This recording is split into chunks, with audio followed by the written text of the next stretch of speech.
Welcome, weary travelers of Colorado's mountain plains, to a gentle journey through the rolling fields where integrity meets agriculture. Tonight, we explore the complete saga of Tegridy Farms, a place where one man's midlife crisis bloomed into something far more complex than anyone could have imagined. From suburban lawns to sprawling cannabis fields, from family discord to global conspiracy, we'll drift through the surprisingly intricate world that grew from Randy Marsh's desperate search for meaning. So settle into your covers like you're resting in a field of freshly harvested crops, and let us cultivate together the complete story of South Park's most ambitious agricultural venture. Rest easy, and let's begin. In the complex psychology of middle-aged masculinity, there exists a particular species of restlessness that manifests not as dramatic rebellion, but as a slow-burning dissatisfaction with the very foundations upon which a life has been constructed. Randy Marsh embodied this phenomenon in its most distilled form, a man whose outward success as a respected geologist masked an inner turmoil that would eventually drive him to abandon everything familiar in pursuit of something he could barely articulate. His pre-Tegridy existence reveals the intricate architecture of suburban discontent, where professional achievement and domestic stability create a comfortable prison that suffocates the soul while providing all the external markers of a life well lived. The geological profession had shaped Randy's worldview in ways both profound and limiting, training him to understand the Earth's layers and mineral compositions, while leaving him fundamentally disconnected from the soil itself. His expertise in rock formations and sedimentary analysis provided him with scientific credentials and steady employment. Yet this knowledge remained abstract and theoretical, divorced from the tactile relationship with land that would later become his obsession. The irony of his situation was not lost on those who knew him well. A man who understood the Earth's deepest secrets yet felt no genuine connection to the ground beneath his feet. His daily routine as a geologist followed the predictable patterns of suburban professional life, commuting to offices where he analyzed samples and prepared reports that served corporate interests far removed from any meaningful engagement with the natural world. The fluorescent-lit laboratories and conference rooms where he spent his days created an environment of sterile efficiency that gradually eroded his connection to the living systems he studied. Each day of professional competence added another layer to his growing sense that his expertise was being used for purposes that failed to nourish his deeper need for meaningful work. The psychological profile of Randy during this period reveals a man caught between competing versions of himself: the responsible father and husband who fulfilled his obligations with reasonable consistency, and the restless spirit who sensed that life was passing him by while he processed geological data and attended neighborhood barbecues. This internal tension created a chronic state of low-level anxiety that manifested in increasingly erratic behavior and a desperate search for activities that might provide the excitement and meaning that his professional life seemed to lack. His relationship with Sharon during these pre-Tegridy years operated within the comfortable boundaries of long-established marital routine, where genuine intimacy had been gradually replaced by the efficient coordination of household responsibilities and parenting duties.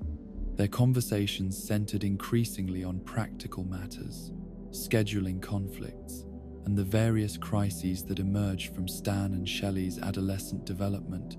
leaving little space for the kind of deep personal sharing that might have addressed Randy's growing existential restlessness. The patterns of their marriage revealed two people who had learned to coexist without truly connecting, each managing their own sphere of responsibility while gradually growing apart in ways so subtle that neither fully recognized the erosion until it had progressed beyond easy repair. Sharon's focus on maintaining family stability and social respectability conflicted increasingly with Randy's need for spontaneity and dramatic change, creating a dynamic where her reasonable requests for consistency felt like imprisonment to a man already struggling with feelings of being trapped by his circumstances. Their intimate relationship had settled into the kind of predictable routine that characterizes many long-term marriages,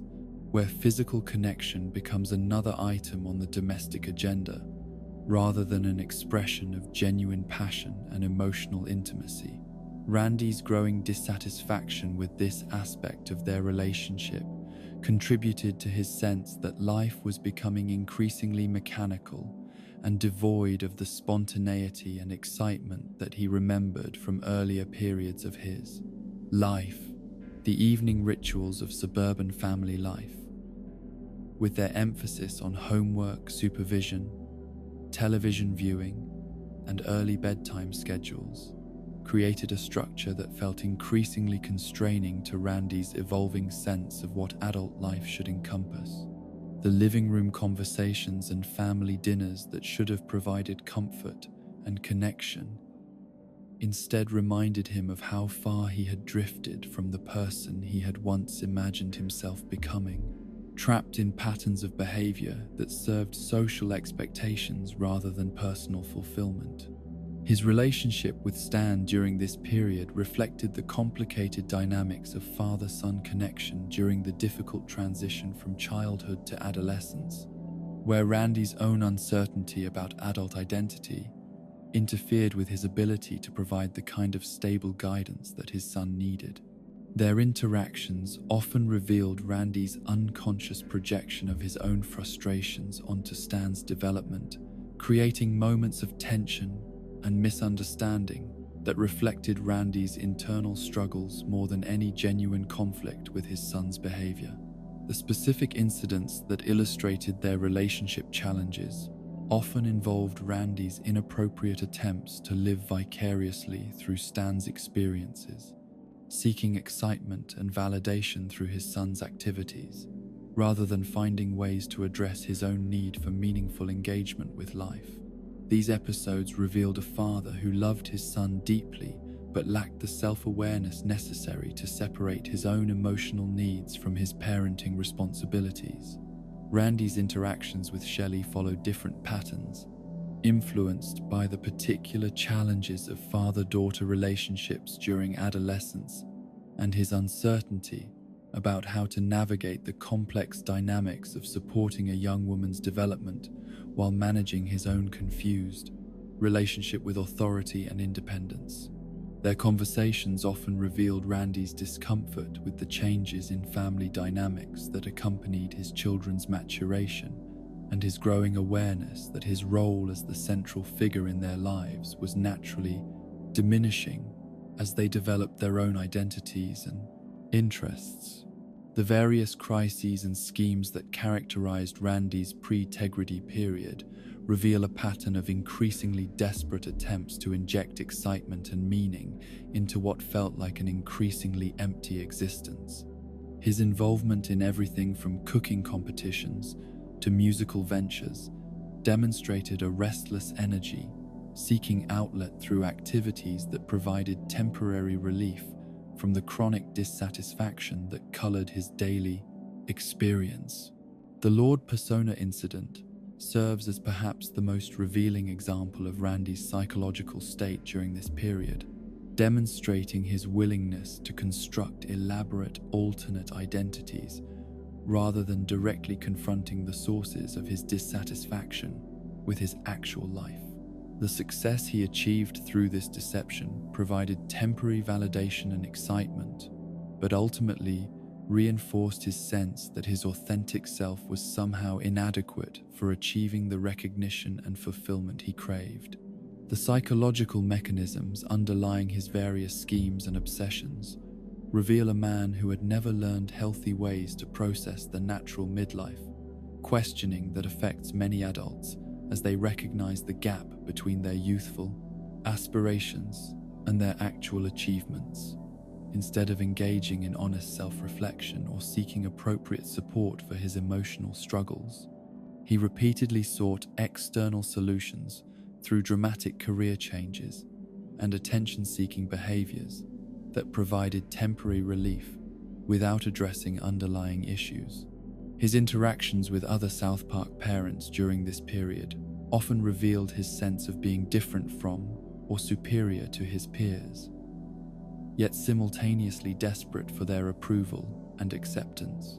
The social dynamics of neighborhood gatherings and school events provided stages for Randy to perform his identity rather than opportunities for genuine connection and community building, contributing to his growing sense of isolation despite his active participation in community life. The economic security that his geology career provided created a comfortable foundation that paradoxically contributed to his psychological distress by removing the kind of survival pressures that might have forced him to confront his priorities and make meaningful choices about how to spend his limited time and energy. The absence of genuine financial pressure allowed his dissatisfaction to manifest as restless experimentation rather than focused effort to create sustainable change. The suburban environment itself played a crucial role in shaping Randy's psychological landscape, with its emphasis on conformity, material achievement, and social respectability creating pressures that conflicted increasingly with his growing need for authentic self-expression and meaningful work. The carefully manicured lawns and identical house designs that surrounded him served as daily reminders of the kind of life he was expected to find fulfilling, yet which felt increasingly like a beautiful prison designed to contain rather than nurture human potential. His relationship with alcohol during this period reveals another dimension of his coping strategies, where social drinking gradually evolved into a more problematic pattern of using substances to manage the anxiety and depression that accompanied his growing sense of meaninglessness. The wine tastings and cocktail parties that punctuated suburban social life provided socially acceptable contexts for self-medication that masked the deeper issues requiring attention. The technological changes that occurred during this period of his life, particularly the rise of social media and internet culture, provided new avenues for Randy to seek validation and connection, while simultaneously contributing to his sense of being overwhelmed by information and possibilities. His various online ventures and digital obsessions reflected both his desire to stay current with contemporary culture and his inability to find sustainable sources of satisfaction through virtual connections. The health scares and aging-related changes that Randy experienced during this period contributed to his growing awareness of mortality and the limited time available for achieving whatever undefined goals continued to elude him. These physical reminders of his advancing age created additional pressure to make dramatic changes before it became too late to pursue alternative life paths, contributing to the urgency that would eventually drive his agricultural transformation. The specific personality traits that made Randy particularly susceptible to dramatic life changes included his combination of intelligence and impulsiveness, his need for external validation paired with his tendency to rebel against authority, and his genuine desire to be a good person, complicated by his inability to consistently prioritize others' needs over his own desires for excitement and recognition. These characteristics created a psychological profile that was simultaneously admirable and problematic, capable of inspiring others while also creating chaos and disappointment. The cultural and economic factors that created the perfect storm for Randy's eventual transformation included the changing attitudes toward cannabis legalization, the economic opportunities presented by emerging agricultural markets, and the broader cultural shift toward valuing authentic lifestyle choices over traditional career success. These external changes provided the context and justification for choices that might have seemed impossible or irresponsible in earlier periods, creating permission for Randy to pursue dramatically different life directions. The accumulating weight of small disappointments and missed opportunities that characterized Randy's suburban existence created a psychological pressure that required eventual release through dramatic action rather than gradual adjustment. His inability to find sustainable satisfaction through incremental changes or conventional self-improvement approaches meant that his eventual transformation would necessarily be extreme and disruptive to the established patterns of his family life and community relationships. In the mysterious alchemy of human consciousness, there exist moments of revelation that arrive not through careful contemplation, but through the sudden collision between ordinary existence and extraordinary possibility, transforming a life's trajectory in ways so profound that the person who existed before the encounter becomes almost unrecognizable in retrospect. For Randy Marsh,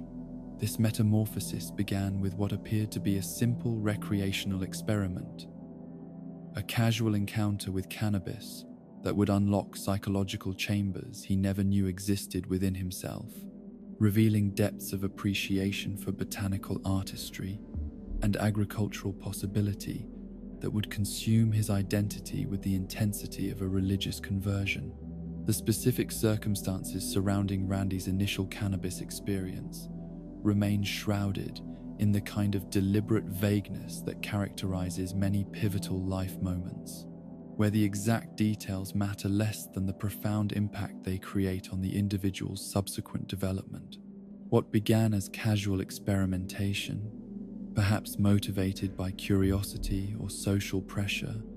or simply the desire to recapture some element of youthful adventure, quickly evolved into something far more significant than recreational indulgence, becoming instead a gateway to an entirely new understanding of consciousness, pleasure, and the relationship between human awareness and botanical reality. The psychological transformation that accompanied Randy's cannabis awakening reveals the fascinating interplay between pharmacological effects and pre-existing personality traits, where the substance served not merely as an intoxicant, but as a catalyst that activated dormant aspects of his character and worldview. The scientific mind that had spent years analyzing geological formations suddenly discovered a new frontier for investigation and analysis, finding in cannabis cultivation the kind of intellectual challenge and creative satisfaction that his professional geology career had failed to provide. His rapid progression from casual user to devoted enthusiast demonstrates the particular susceptibility of individuals like Randy to obsessive engagement with new interests, where his naturally addictive personality patterns found in cannabis culture a socially acceptable outlet for the kind of intense focus and dedication that had previously manifested in less productive ways. The detailed attention he began paying to strain varieties, cultivation techniques, and consumption methods revealed a mind that had finally discovered a subject worthy of his intellectual capacities and emotional investment. The scientific background that had shaped Randy's approach to geological analysis proved surprisingly applicable to understanding cannabis agriculture, where his ability to comprehend complex chemical processes and environmental factors provided him with immediate advantages in cultivation and quality assessment. His knowledge of soil composition, mineral content, and environmental conditions translated directly into expertise in creating optimal growing conditions, allowing him to accelerate through the learning curve that might have taken less scientifically trained individuals much longer to master. The transformation of Randy's relationship with nature during this period reveals one of the most significant psychological shifts in his cannabis awakening, where abstract scientific knowledge began to merge with tactile, sensory engagement with living systems. The sterile laboratory environment where he had spent his professional career analyzing dead rock samples gave way to an intimate relationship with growing plants that responded to his care and attention with visible changes and improved yields, creating a feedback loop of nurturing and reward that satisfied emotional needs he hadn't realized existed. His developing expertise in cannabis appreciation followed patterns typical of individuals who approach new interests with scientific rigor combined with passionate enthusiasm, where technical knowledge and emotional investment reinforced each other to create expertise that transcended mere hobbyist interest. His ability to distinguish between subtle variations in aroma, flavor, and effect demonstrated the development of sophisticated sensory analysis skills that paralleled the geological assessment abilities he had developed in his professional career. The social dimensions of Randy's cannabis awakening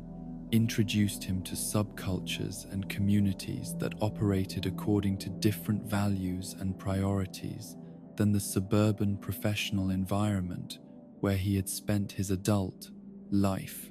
The emphasis on authenticity, natural processes, and countercultural identity that characterized cannabis communities provided him with alternative frameworks for understanding success, achievement, and meaningful contribution to society that challenged his previous assumptions about what constituted a worthwhile life. The philosophical implications of cannabis use began to reshape Randy's worldview in ways that extended far beyond the immediate effects of consumption, introducing him to concepts of natural medicine, sustainable agriculture,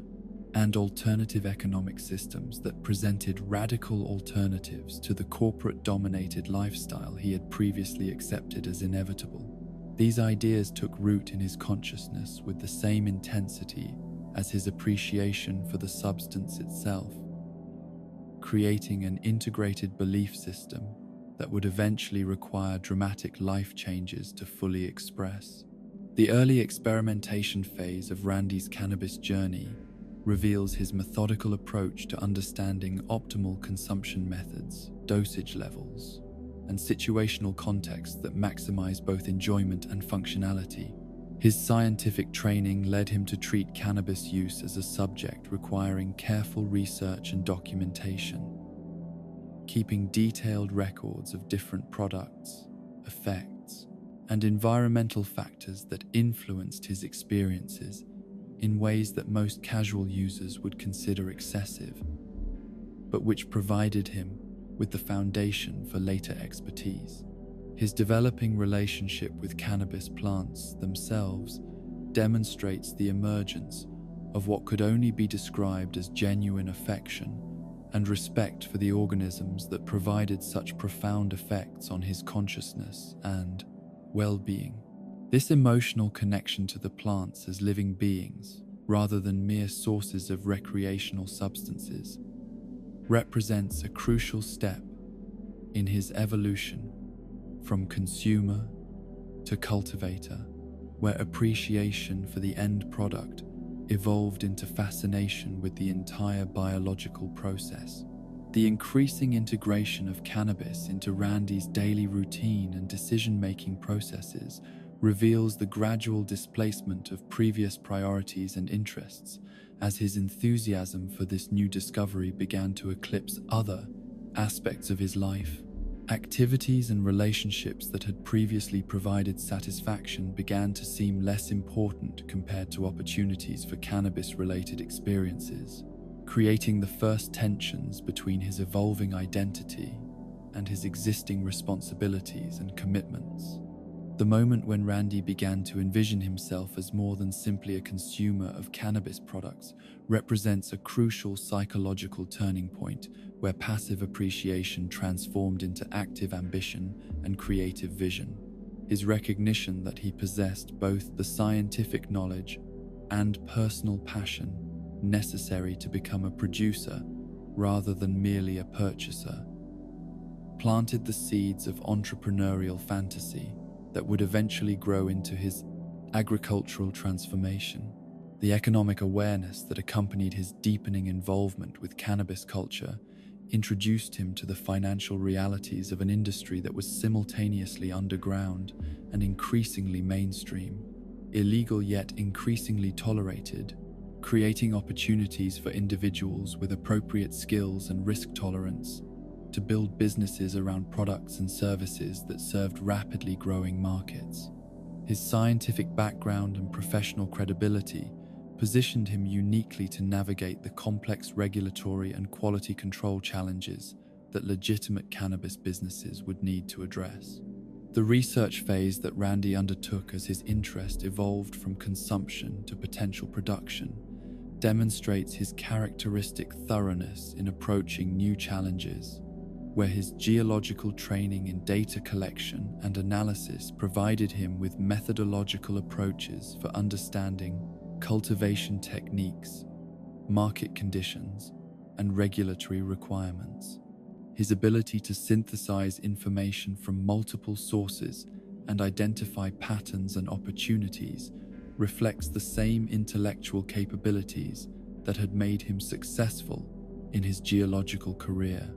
The psychological satisfaction that Randy derived from his growing cannabis expertise provided him with a sense of competence and mastery that had been largely absent from his professional life, where his geological knowledge felt increasingly routine and unchallenging. The complex interplay of variables involved in successful cannabis cultivation offered him intellectual stimulation, combined with tangible results that his previous work had failed to provide, creating a powerful motivation to pursue this interest more seriously. The spiritual dimensions of Randy's cannabis awakening, while perhaps overstated in his own mind, reflect genuine changes in his relationship to consciousness, nature, and personal meaning that extended beyond the immediate pharmacological effects of the substance. His growing sense that cannabis had opened doorways to understanding and experience that had been closed to him throughout his adult life created a missionary-like enthusiasm for sharing these discoveries with others and building his life around facilitating such experiences. The social connections that Randy began forming within cannabis communities provided him with peer groups that reinforced and validated his evolving interests and values, creating support networks for his transformation that were absent from his existing suburban social relationships. The acceptance and recognition he received from fellow enthusiasts contrasted sharply with the polite tolerance or concerned skepticism that his cannabis interest generated among his established family and professional relationships. The technical vocabulary and specialized knowledge that Randy acquired during his cannabis education created new forms of social capital and expertise that positioned him as an authority figure within certain communities, while simultaneously distancing him from others who viewed such knowledge as evidence of problematic priorities or lifestyle choices. This growing expertise became a source of identity and self-worth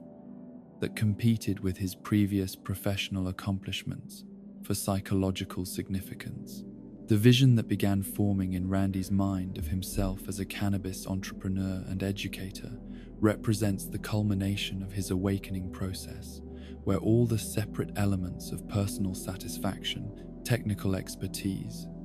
economic opportunity, and social mission began to coalesce into a coherent plan for dramatically restructuring his life around this newfound passion. The transformation from suburban geologist to cannabis visionary required not just changes in occupation and location,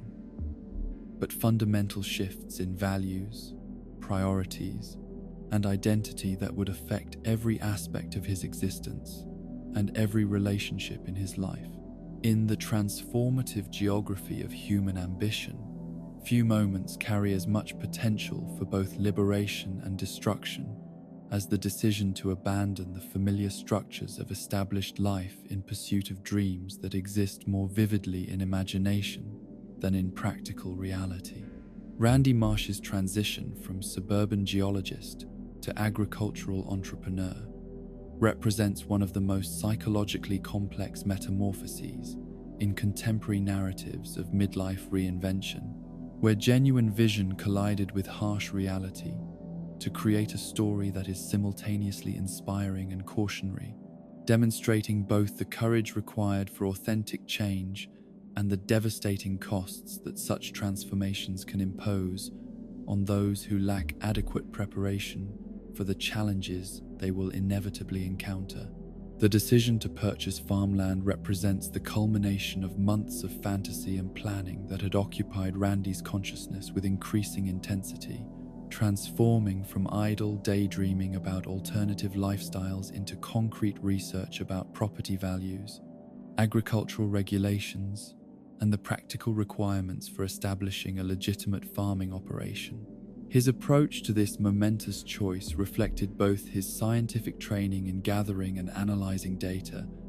and his impulsive nature that prioritized emotional satisfaction over careful risk assessment,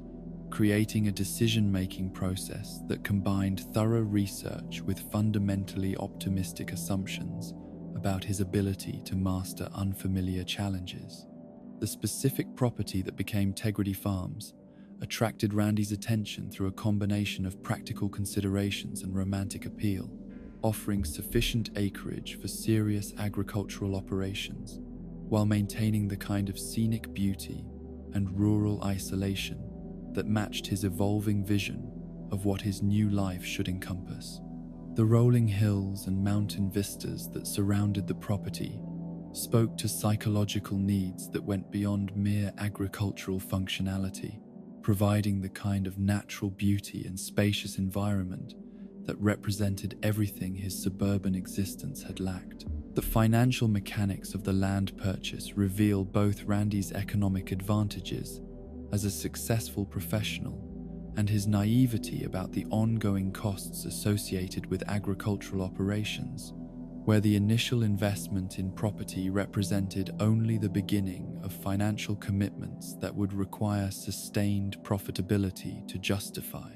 His confidence in his ability to generate sufficient income from cannabis cultivation to support both the farm operations and his family's lifestyle reflected the kind of optimistic planning that characterizes many entrepreneurial ventures,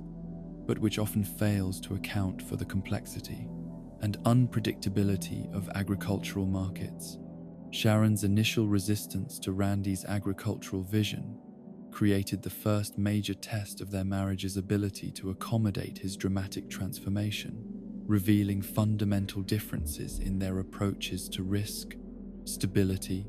and family responsibility that had previously been masked by the comfortable routines of suburban life. Her reasonable concerns about financial security, social disruption, and the impact on their children's education and social development represented the voice of practical wisdom that Randy's enthusiasm had largely ignored in his rush toward agricultural fulfillment. The arguments that characterized this period of decision-making exposed deep fractures in their relationship that went far beyond disagreement about farming, revealing how completely Randy's vision for their future differed from Sharon's expectations and desires for their family life. Her increasing recognition that Randy was prepared to sacrifice her comfort and security for his personal satisfaction created resentment and mistrust that would poison their relationship long after the practical issues had been resolved. Through compromise or capitulation, the psychological dynamics underlying Sharon's eventual acquiescence to Randy's plans demonstrate the complex interplay between marital loyalty, financial dependency, and emotional exhaustion that can lead spouses to support decisions they fundamentally oppose, rather than face the uncertainty and conflict that sustained resistance would require. Her recognition that Randy's determination had reached levels where continued opposition might threaten their marriage forced her to choose between her own preferences and family stability, a choice that created lasting emotional damage regardless of which option she selected. The impact on Stan and Shelley of their parents' dramatic life change reveals the particular vulnerability of adolescence to disruptions in family stability and social environment, where the transition from suburban to rural life required not just physical relocation but complete reconstruction of social networks, educational contexts, and identity formation processes. Their responses to this upheaval reflected their individual personalities and developmental needs, creating additional stress for parents who were already struggling to manage their own adjustment to radically different circumstances. Stan's complicated relationship with his father's agricultural transformation demonstrates the particular challenges faced by teenage children whose parents undergo dramatic personality and lifestyle changes during crucial developmental periods, where the need for stable parental authority conflicts with recognition that their father has become someone fundamentally different from the person who had previously provided security and guidance. His mixture of embarrassment, concern, and occasional pride in Randy's achievements reflects the emotional complexity of loving someone whose choices consistently create chaos and uncertainty. Shelley's adaptation to rural life followed different patterns that reflected both her personality and her developmental stage, where the social isolation that troubled Stan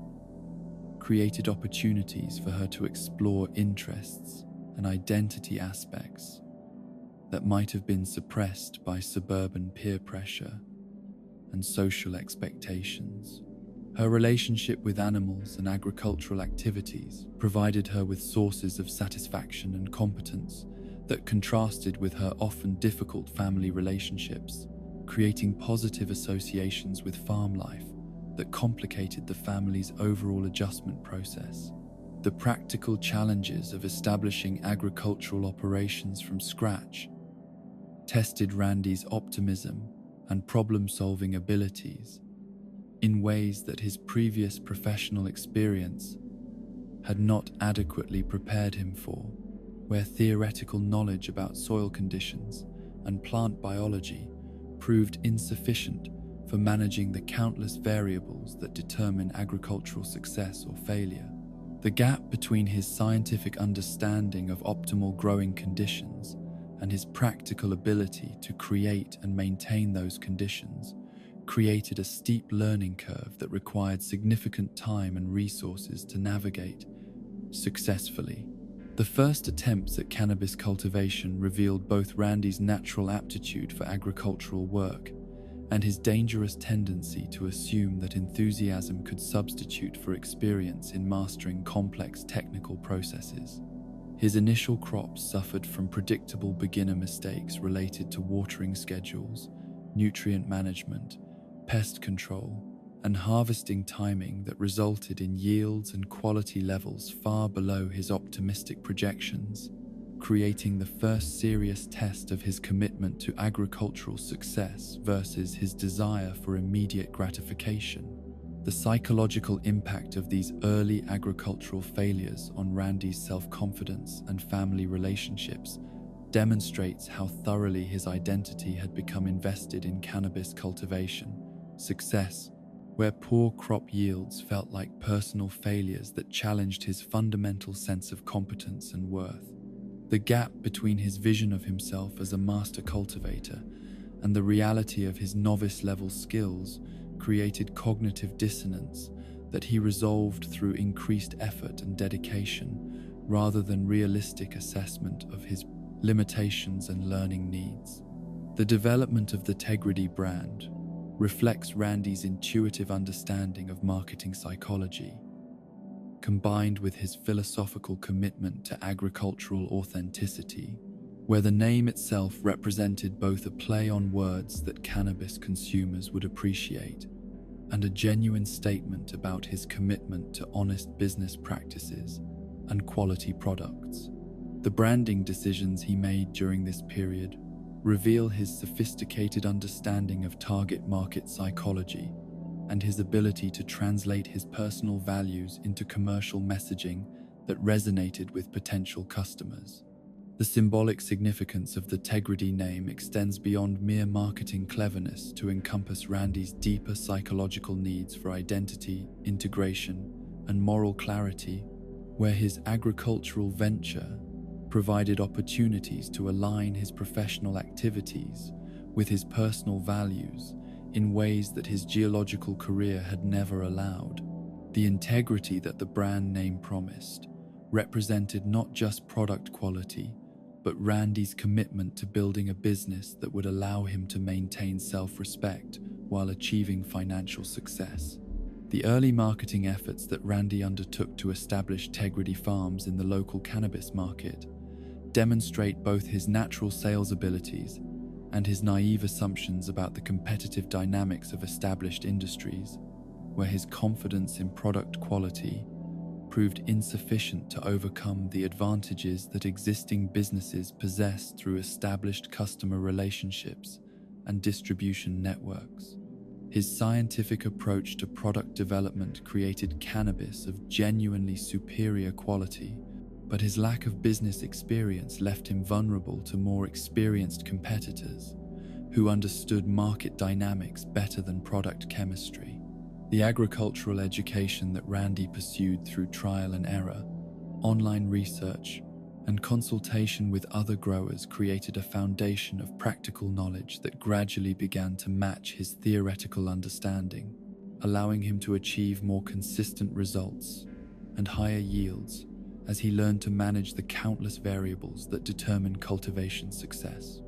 This learning process revealed both his intellectual capabilities and his persistence in the face of repeated setbacks, qualities that would prove essential for eventual business success.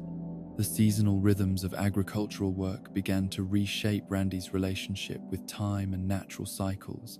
in ways that contrasted sharply with the artificial schedules and deadline-driven pressures of his previous professional life,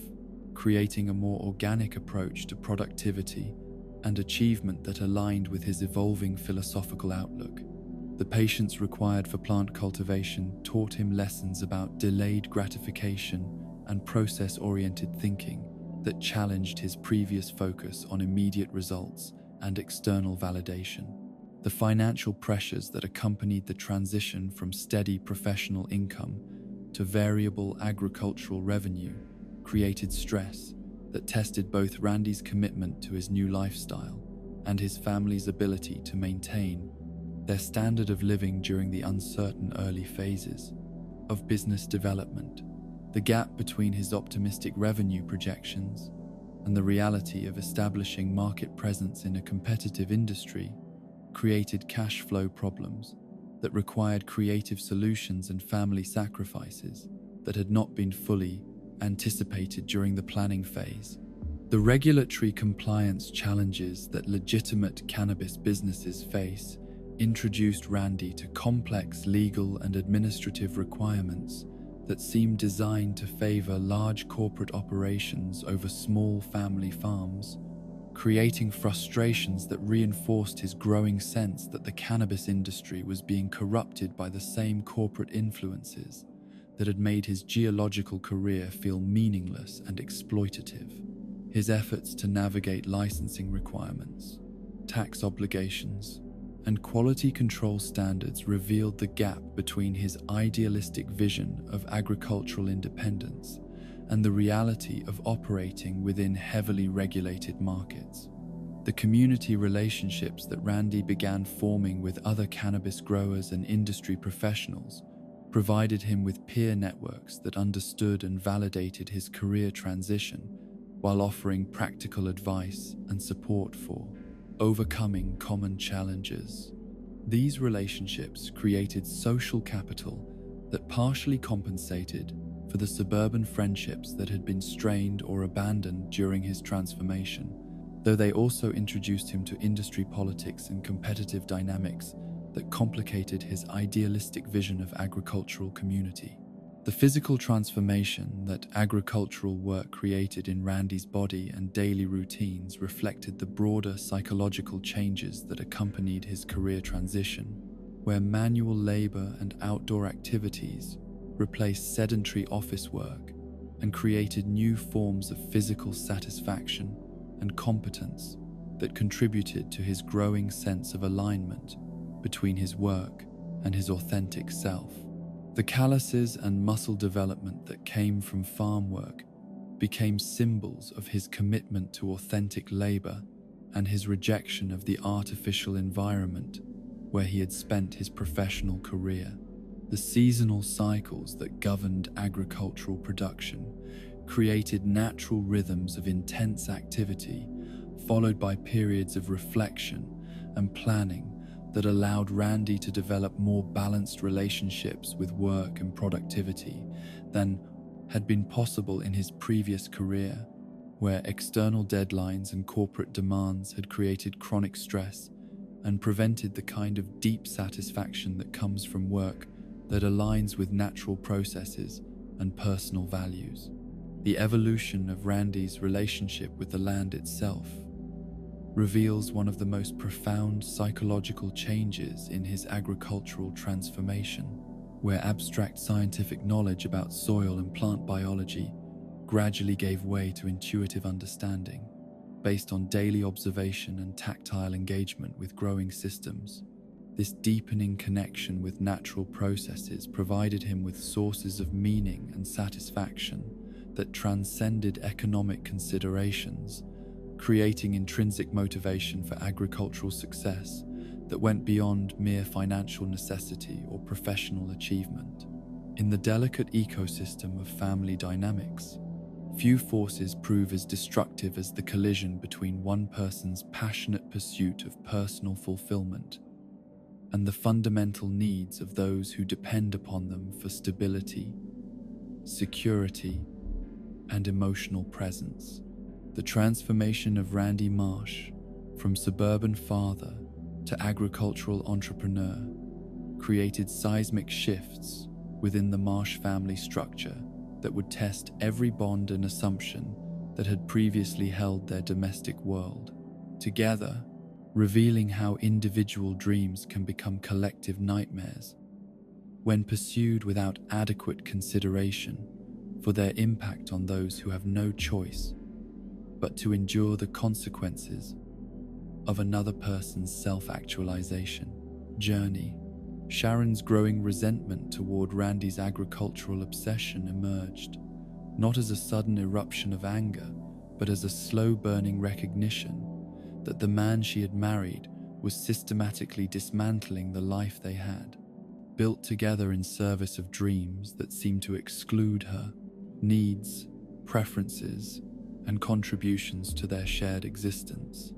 Her initial attempts to participate in or at least support Randy's farming venture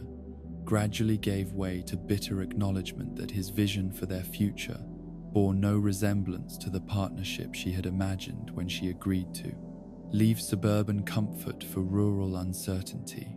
The psychological mechanisms underlying Sharon's emotional withdrawal from her marriage reveal the complex process by which love transforms into resentment when one partner consistently prioritizes personal satisfaction over family welfare, creating patterns of neglect and dismissal that erode the foundation of mutual respect and consideration that healthy relationships require.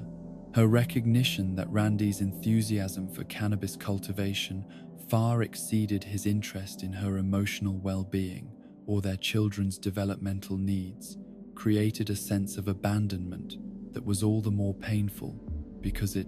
occurred within the structure of an ostensibly intact family.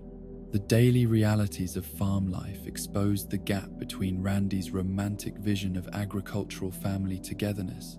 and the harsh practicalities of rural isolation, where Sharon found herself increasingly responsible for maintaining household functions, while Randy pursued his agricultural interests with single-minded intensity that left little energy or attention for domestic partnership. The physical demands of farm work, combined with Randy's obsessive personality patterns, created a dynamic where his agricultural success came at the direct expense of his availability for family relationships and household responsibilities. The social isolation that accompanied their move to rural Colorado proved particularly difficult for Sharon, whose suburban friendships and community connections had provided crucial emotional support and social stimulation that were not easily replaced in their new agricultural setting. The loss of her established social networks, combined with Randy's absorption in cannabis culture communities that held little appeal for her, created loneliness and social disconnection that compounded her other sources of dissatisfaction with their family's transformation. The financial anxiety that plagued the early years of Tegridy Farm's operations created additional stress for Sharon, who found herself responsible for managing household budgets and family expenses, while Randy reinvested most of their available resources into agricultural equipment and expansion plans that promised future prosperity, but provided little immediate relief from economic pressure. Her practical concerns about their financial stability conflicted with Randy's optimistic projections and risk tolerance, creating ongoing tension about spending priorities and long-term planning. The erosion of intimacy in Randy and Sharon's marriage followed predictable patterns that characterize relationships where one partner becomes obsessed with external pursuits that consume the emotional and physical energy previously devoted to spousal connection, leaving the other partner feeling like a roommate rather than a romantic partner. The replacement of genuine conversation and shared activities with perfunctory exchanges about logistics and responsibilities created emotional distance that grew more pronounced as Randy's agricultural interests provided him with sources of satisfaction and identity that existed completely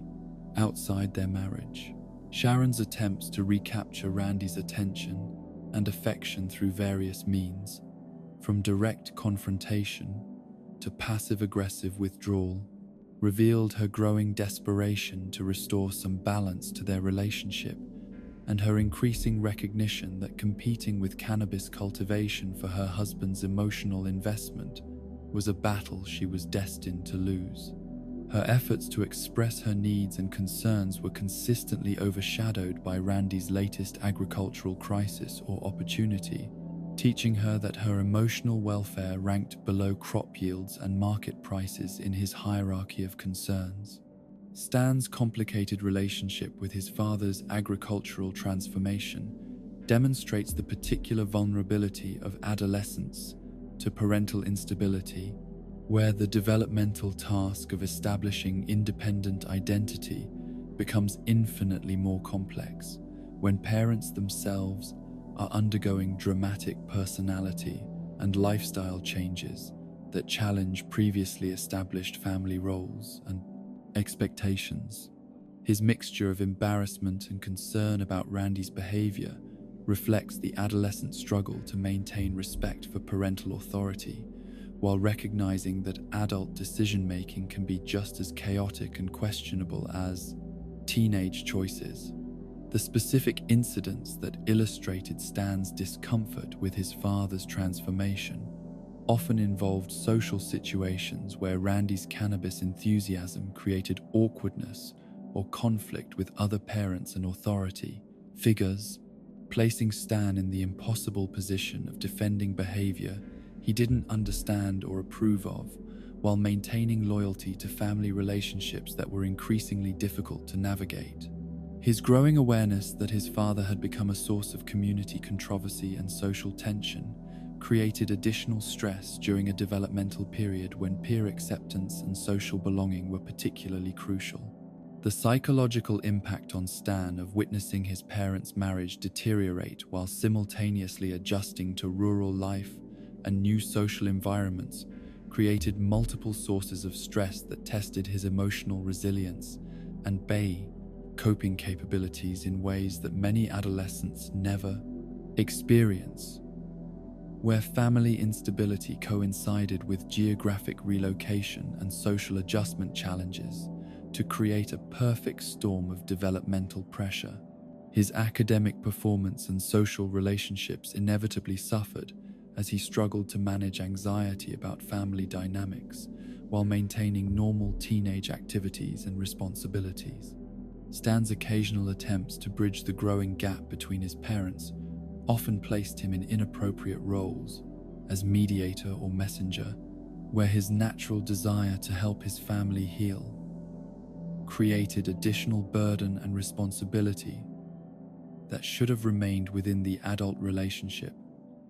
rather than involving children in marital conflict resolution. These experiences taught him premature lessons about adult relationship complexity,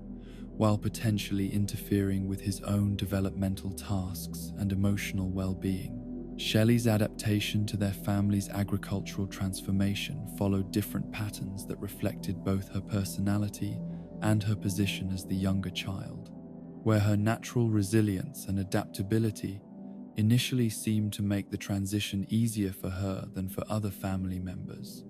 though deeper examination revealed that her apparent adjustment masked significant emotional processing and identity adjustment that would have long-term implications for her development. The rural environment provided Shelley with opportunities for independence and outdoor activities that had been absent from their suburban lifestyle, creating positive associations with farm life that complicated family discussions about their living situation and future plans. Since her satisfaction with rural living conflicted with her mother's desire to return to suburban comfort and social connection, her ability to find satisfaction in agricultural activities and animal care provided her with sources of competence and identity that were independent from family dysfunction, creating psychological resources that helped her maintain emotional stability despite ongoing family stress. The impact of family financial stress on Shelley's development became evident in her increased awareness of economic limitations and her growing understanding that her family's financial security was less stable than she had previously assumed, creating anxiety about future possibilities and family stability that influenced her academic and social choices in ways that reflected premature responsibility for family welfare concerns that should have remained adult responsibilities. Shelley's relationship with her parents during this period reveals the particular challenges faced by children who must navigate family systems where parental attention and emotional availability fluctuate dramatically based on external pressures and individuals' psychological states, requiring adaptability and emotional independence that can be both beneficial for character development and potentially damaging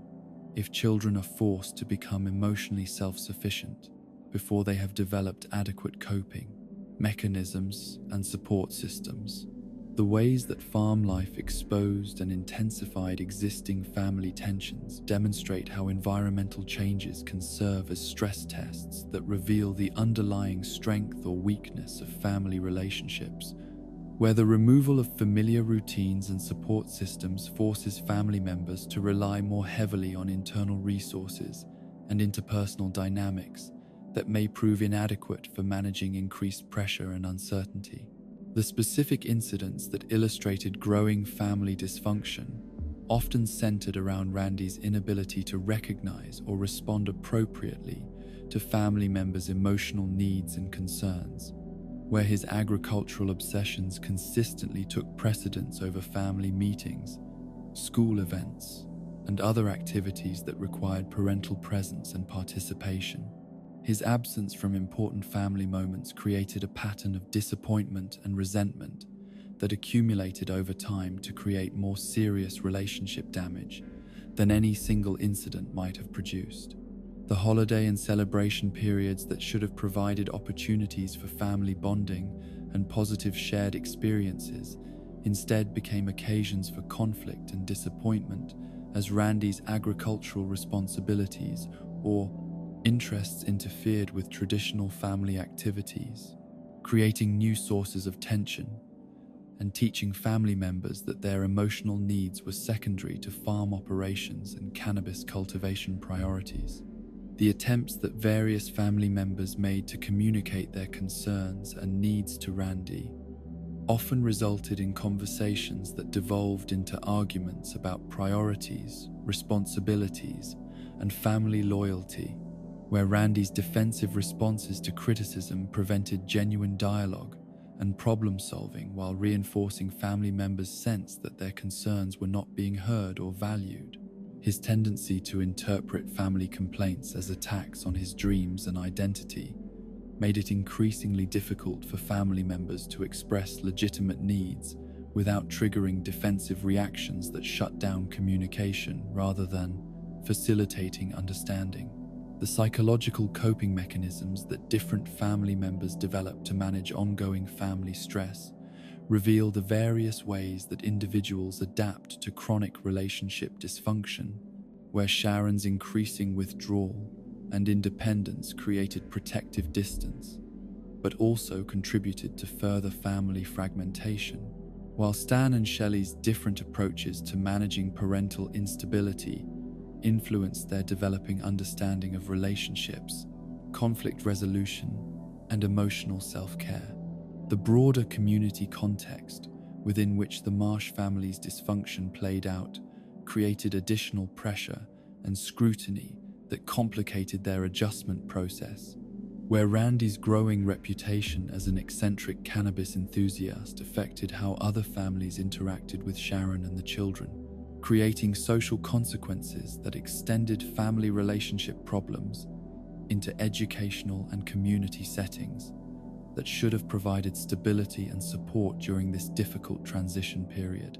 The seasonal rhythms of agricultural life created additional stress patterns where periods of intense farm activity coincided with increased family neglect, while slower agricultural periods sometimes provided opportunities for family reconnection that were often missed due to accumulated resentment, and Randy's continued prioritization of farm planning and preparation over family relationship maintenance. The long-term implications of this period of family dysfunction would continue to influence relationship patterns and individual psychological development long after the immediate crisis had resolved, creating trust issues, communication problems, and emotional wounds that would require significant time and effort to heal, if healing proved possible at all given the extent of damage that had occurred during this crucial period of family transformation and individual growth. In the unforgiving crucible of American commerce, where idealistic visions collide with market realities and entrepreneurial dreams must navigate the treacherous waters of competition, regulation, and consumer demand, few transformations prove as educationally brutal as the evolution from passionate amateur to legitimate business operator. Randy Marsh's journey from enthusiastic cannabis cultivator to serious agricultural entrepreneur reveals the complex intersection of personal vision and economic necessity, where his genuine love for the product and process of cannabis cultivation met the harsh realities of building a sustainable business in an industry characterized by rapid change, intense competition, and regulatory complexity that would test every assumption he had made about the relationship between quality products and commercial success. The economic realities of cannabis agriculture proved far more complex and demanding than Randy's initial optimistic projections had suggested, where his focus on product quality and cultivation expertise represented only a small portion of the skills and knowledge necessary for building a profitable agricultural operation in competitive markets that rewarded business acumen and marketing savvy as much as horticultural excellence. His discovery that superior cannabis could fail commercially, while inferior products succeeded through better positioning, pricing, and distribution strategies created cognitive dissonance that challenged his fundamental assumptions about the relationship between merit and marketplace success. The transition from hobbyist cultivation to commercial production required investments in infrastructure, equipment, and regulatory compliance that consumed financial resources at rates that consistently exceeded Randy's revenue projections, creating cash flow challenges that threatened the long-term viability of Tegridy farms despite the genuine quality advantages that his products possessed over many competitors. His underestimation of the capital requirements for legitimate cannabis agriculture reflected broader patterns of entrepreneurial optimism that often characterize career transitions, where enthusiasm substitutes for careful financial planning and risk assessment. Randy's business acumen developed through trial and error in ways that revealed both his natural aptitude for strategic thinking and his dangerous tendency to prioritize emotional satisfaction over practical considerations when making decisions that required balancing multiple competing priorities. His ability to identify market opportunities and develop innovative approaches to product development and customer service demonstrated genuine entrepreneurial instincts, while his impulsive decision-making and tendency to pursue interesting projects, regardless of their profit potential, created ongoing challenges for maintaining consistent business focus and financial discipline. The competitive landscape of the cannabis industry introduced Randy to business dynamics that operated according to rules and principles that differed significantly from his previous experience in professional geology, where success had been measured primarily by technical competence and adherence to scientific standards, rather than market positioning, customer acquisition, and profit maximization. His initial assumption that product superiority would naturally translate into business success proved naive in markets where consumer choice was influenced by factors including price, availability, brand recognition, and social connections that had little direct relationship to cultivation, quality, or agricultural expertise. The emergence of corporate cannabis operations as major competitors created existential threats to small family farms like Tegridy that possessed advantages in product quality and customer service, but lacked the economies of scale, marketing budgets, and distribution networks that large companies could leverage to dominate market share, despite offering products that were often inferior to those produced by smaller, more dedicated operations. Randy's growing awareness of these competitive disadvantages forced him to develop business strategies that went beyond simple reliance on product excellence to encompass sophisticated approaches to branding, customer loyalty, and market differentiation. The various business partnerships that Randy explored during Tegridy's development phase reveal his evolving understanding of the importance of strategic alliances and collaborative relationships in building sustainable competitive advantages, though his natural tendency toward control and his emotional investment in maintaining the integrity of his agricultural vision often created conflicts with potential partners whose priorities and methods differed from his own. His struggles to balance independence with the practical benefits of collaboration reflected broader challenges that many small business owners face when trying to maintain their founding values while adapting to market pressures that reward compromise and flexibility.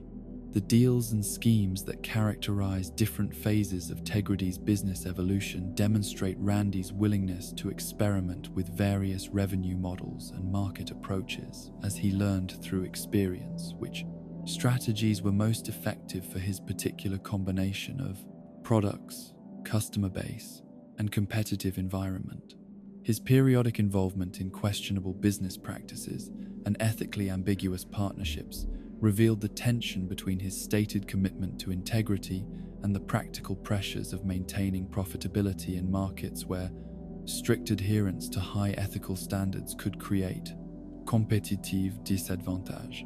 The legal challenges that Tegridy faced as cannabis regulations evolved and enforcement priorities shifted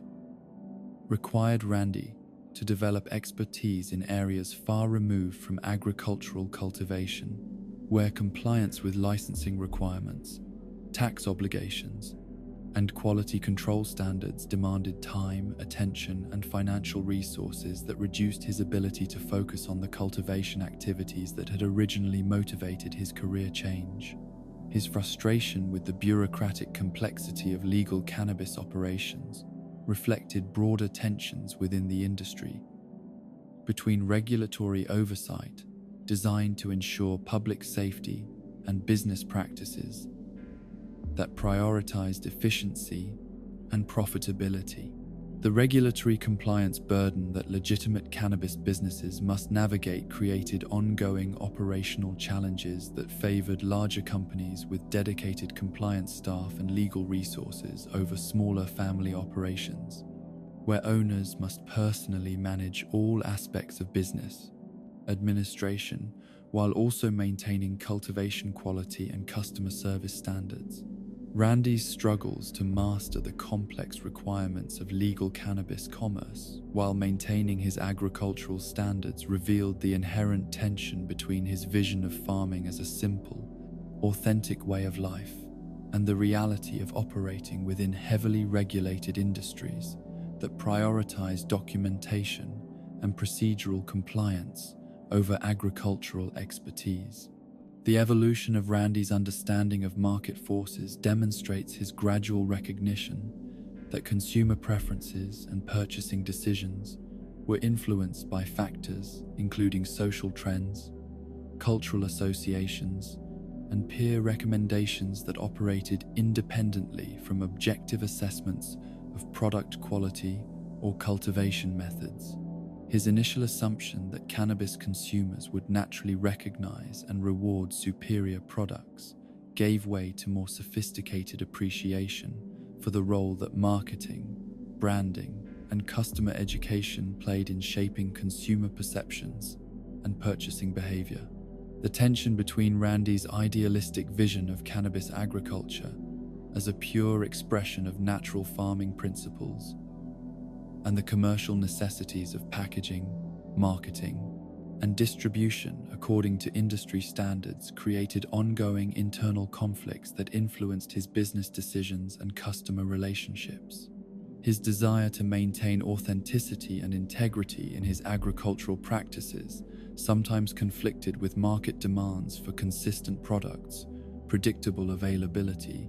and professional presentation that required compromises he was reluctant to make.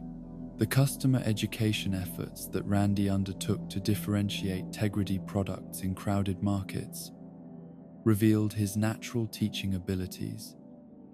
and his genuine passion for sharing knowledge about cannabis cultivation, consumption, and appreciation with consumers who were often ignorant about the factors that distinguished superior products from mass-market alternatives. His success in building customer loyalty through educational engagement demonstrated the value of expertise and authenticity in markets, where many competitors relied primarily on price competition and promotional gimmicks to attract customers. The pricing strategies that Randy experimented with during different phases of Tegridy's development reveal his ongoing struggle to balance his commitment to fair compensation for quality work with market pressures that consistently pushed prices downward as production capacity increased. Throughout the industry, his resistance to participating in price wars that would undermine the economic viability of small family farms reflected his understanding that sustainable agriculture required pricing models that allowed farmers to maintain adequate profit margins while still offering consumers reasonable value for superior products. The distribution challenges that Tegridy faced in reaching target customers efficiently and cost-effectively required Randy to develop relationships with retailers, dispensaries, and other intermediaries whose priorities and business practices sometimes conflicted with his vision of direct farmer-to-consumer relationships that would maximize both his profit margins and customer satisfaction. His struggles to maintain control over how his products were presented and sold to end consumers revealed the complex network of relationships and dependencies that characterize modern agricultural commerce. The seasonal variations in cannabis cultivation created business planning challenges that required Randy to manage cash flow, inventory, and production scheduling according to natural growing cycles that could not be easily adjusted to match market demand or business opportunities. His learning to work within these natural constraints while maintaining business viability required developing financial management skills and strategic planning capabilities that his previous professional experience had not adequately prepared him for. The quality control standards that Randy implemented at Tegridy reflected his scientific background and his commitment to producing cannabis that met or exceeded the expectations of discerning consumers, though his perfectionist tendencies sometimes created inefficiencies and cost overruns that reduced profitability despite improving product quality. His struggle to balance his desire for excellence with business necessities of meeting deadlines and controlling costs revealed ongoing tension between his identity as a craftsman and his role as a business owner. The brand development process for Tegridy Farms required Randy to translate his personal values and agricultural philosophy into marketing messages and visual presentations that would resonate with target customers while differentiating his products from competitors in meaningful ways. His success in creating brand identity that authentically reflected his commitment to quality and integrity, while appealing to cannabis consumers, demonstrated his intuitive understanding of the relationship between personal authenticity and commercial effectiveness. The market research that Randy conducted to understand consumer preferences and competitive positioning revealed his systematic approach to business intelligence gathering and his willingness to adapt his products and services based on customer feedback and market trends, though his emotional attachment to certain cultivation methods and product characteristics sometimes prevented him from making changes that market research suggested would improve commercial success. The financial management challenges that characterized Tegridy's growth phases required Randy to develop skills in budgeting, forecasting, and investment planning that went far beyond his previous experience with personal finances or professional expense management. His learning to balance short-term cash flow needs with long-term growth investments while maintaining adequate reserves for unexpected challenges or opportunities demonstrated the complexity of agricultural business management. In volatile markets, the networking and relationship-building activities that became necessary for Tegridy's success introduced Randy to industry associations, trade organizations, and professional communities that provided valuable resources for business development and problem-solving, while also creating social obligations and political pressures that sometimes conflicted with his preference for independence and direct control over business operations.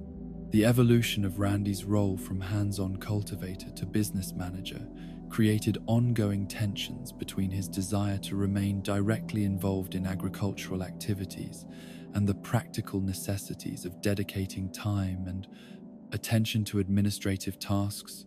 customer service, and strategic planning that were essential for business success but provided less immediate satisfaction than working directly with plants and cultivation processes. The long-term vision that Randy developed for Tegridy Farms reflected his growing understanding of the cannabis industry's trajectory and his recognition that sustainable success would require continuous adaptation to changing market conditions, regulatory requirements, and competitive pressures, while maintaining the core values and quality standards that had originally motivated his agricultural transformation and continued to differentiate his products in increasingly crowded markets. In the treacherous realm of international commerce, where cultural misunderstanding meets entrepreneurial ambition, and where the collision between American business confidence and ancient Chinese traditions can create catastrophic misinterpretations that destroy relationships and opportunities with the force of diplomatic disasters. Few ventures demonstrate the perils of global expansion as vividly as Randy Marsh's attempt to bring Tegridy Farms cannabis to the vast markets of China. His journey into international business reveals the dangerous intersection of agricultural passion and geopolitical naivety, where his genuine belief in the universal appeal of quality cannabis products met the complex realities of cross-cultural communication, regulatory differences, and business practices that operated according to principles fundamentally foreign to his American agricultural experience. The origins of Randy's Chinese expansion fantasy emerged from his growing confidence in Tegridy's domestic success and his characteristic tendency to interpret limited achievements as evidence of unlimited potential, where his ability to build a profitable local cannabis operation convinced him that his products and methods possessed universal appeal that would naturally translate into international markets, regardless of cultural, legal, or logistical barriers that might seem insurmountable to more experienced international business operators. His vision of Chinese consumers embracing Tegridy cannabis reflected the kind of optimistic universalism that often characterizes American entrepreneurs, who assume that quality products will overcome any obstacle through sheer merit and determination. The research phase of Randy's international expansion plans revealed both his systematic approach to gathering information and his fundamental inability to distinguish between factual data and wishful interpretation when processing complex information about foreign markets and regulatory environments. His study of Chinese economic growth patterns, consumer spending trends, and agricultural import policies provided him with impressive statistical knowledge that masked his complete ignorance of the cultural, political, and practical factors that would actually determine whether his business venture could succeed within Chinese social and legal frameworks. The specific circumstances that brought Randy into contact with Chinese business representatives demonstrate the role that chance encounters and personal connections play in shaping international business relationships, where his participation in cannabis industry conferences and networking events created opportunities for conversations with individuals who possessed the cultural knowledge and business connections necessary for navigating Chinese markets, though his interpretation of their interest and capabilities would prove to be dangerously optimistic and culturally tone-deaf. The cultural misunderstandings that characterized Randy's early interactions with potential Chinese partners reveal the complex layers of miscommunication that can occur when individuals from different cultural backgrounds attempt to conduct business negotiations without adequate appreciation for how profoundly cultural differences can affect everything from communication styles to fundamental assumptions about appropriate business relationships and acceptable risk levels. His American directness and enthusiasm, which had served him well in domestic business relationships, created confusion and discomfort among Chinese contacts who operated according to more subtle and relationship-based approaches to business development. Randy's naive approach to international business negotiations demonstrated his dangerous assumption that business relationships could be established quickly and maintained through product quality and personal charm rather than through the patient cultivation of trust, mutual understanding, and cultural sensitivity that successful international commerce typically requires. His impatience with the deliberate pace of relationship building that his Chinese contacts considered essential for legitimate business development created tensions that undermined his credibility and reduced his chances of establishing sustainable partnerships. The specific incidents involving Chinese business practices that Randy encountered during his expansion attempts revealed his complete unpreparedness for dealing with business environments where government regulation, social connections,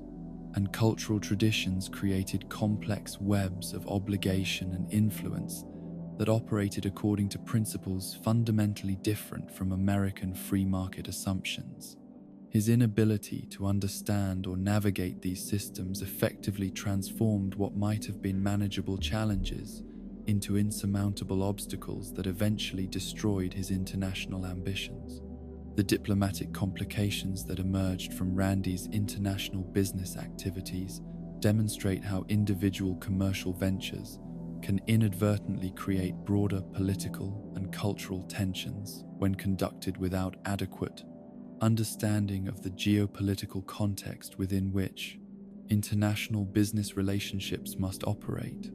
His well-intentioned but culturally insensitive approaches to marketing and partnership development created misunderstandings that extended far beyond simple business disagreements to encompass questions of national dignity, cultural respect, and international relations. The language barriers that Randy encountered during his Chinese business venture revealed not only his practical inability to communicate effectively with potential partners,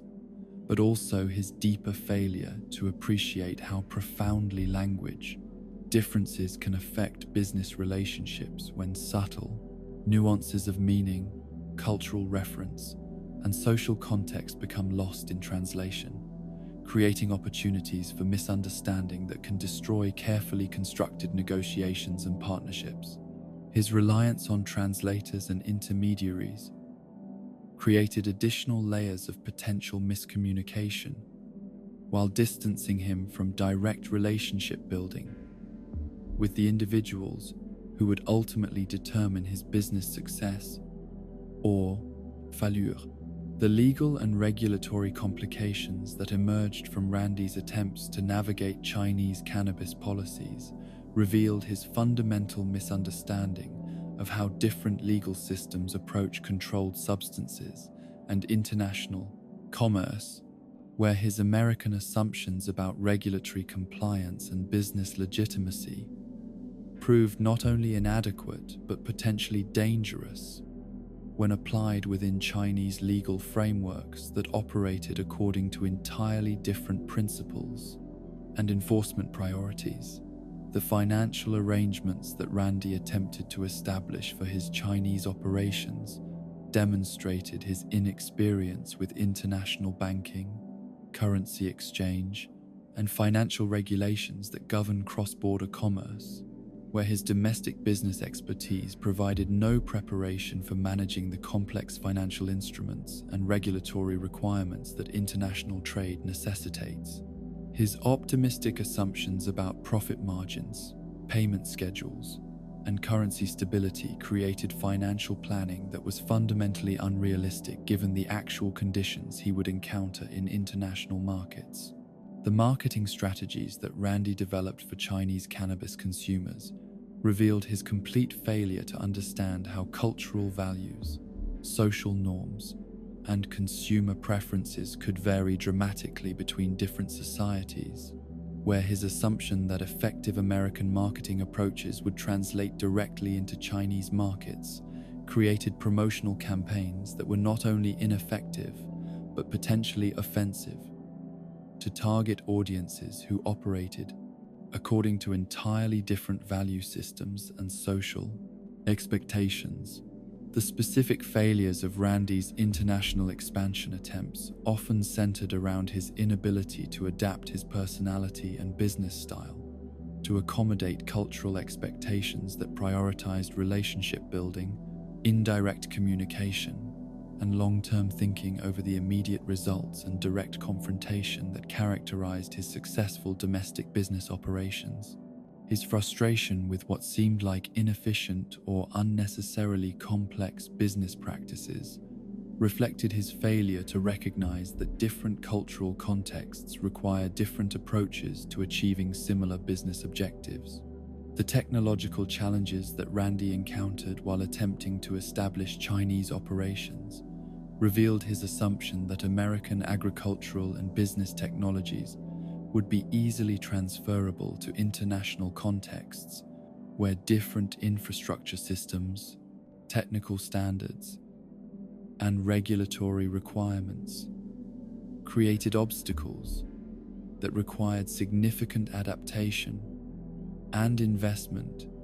to overcome successfully.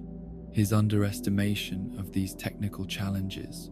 contributed to cost overruns and operational delays that undermined his already precarious financial position. The partnership negotiations that Randy pursued with Chinese business interests demonstrate his gradual recognition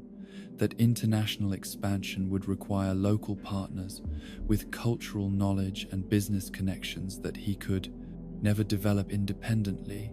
Though his approach to selecting and managing these partnerships revealed ongoing cultural blind spots that prevented him from establishing the kind of mutually beneficial relationships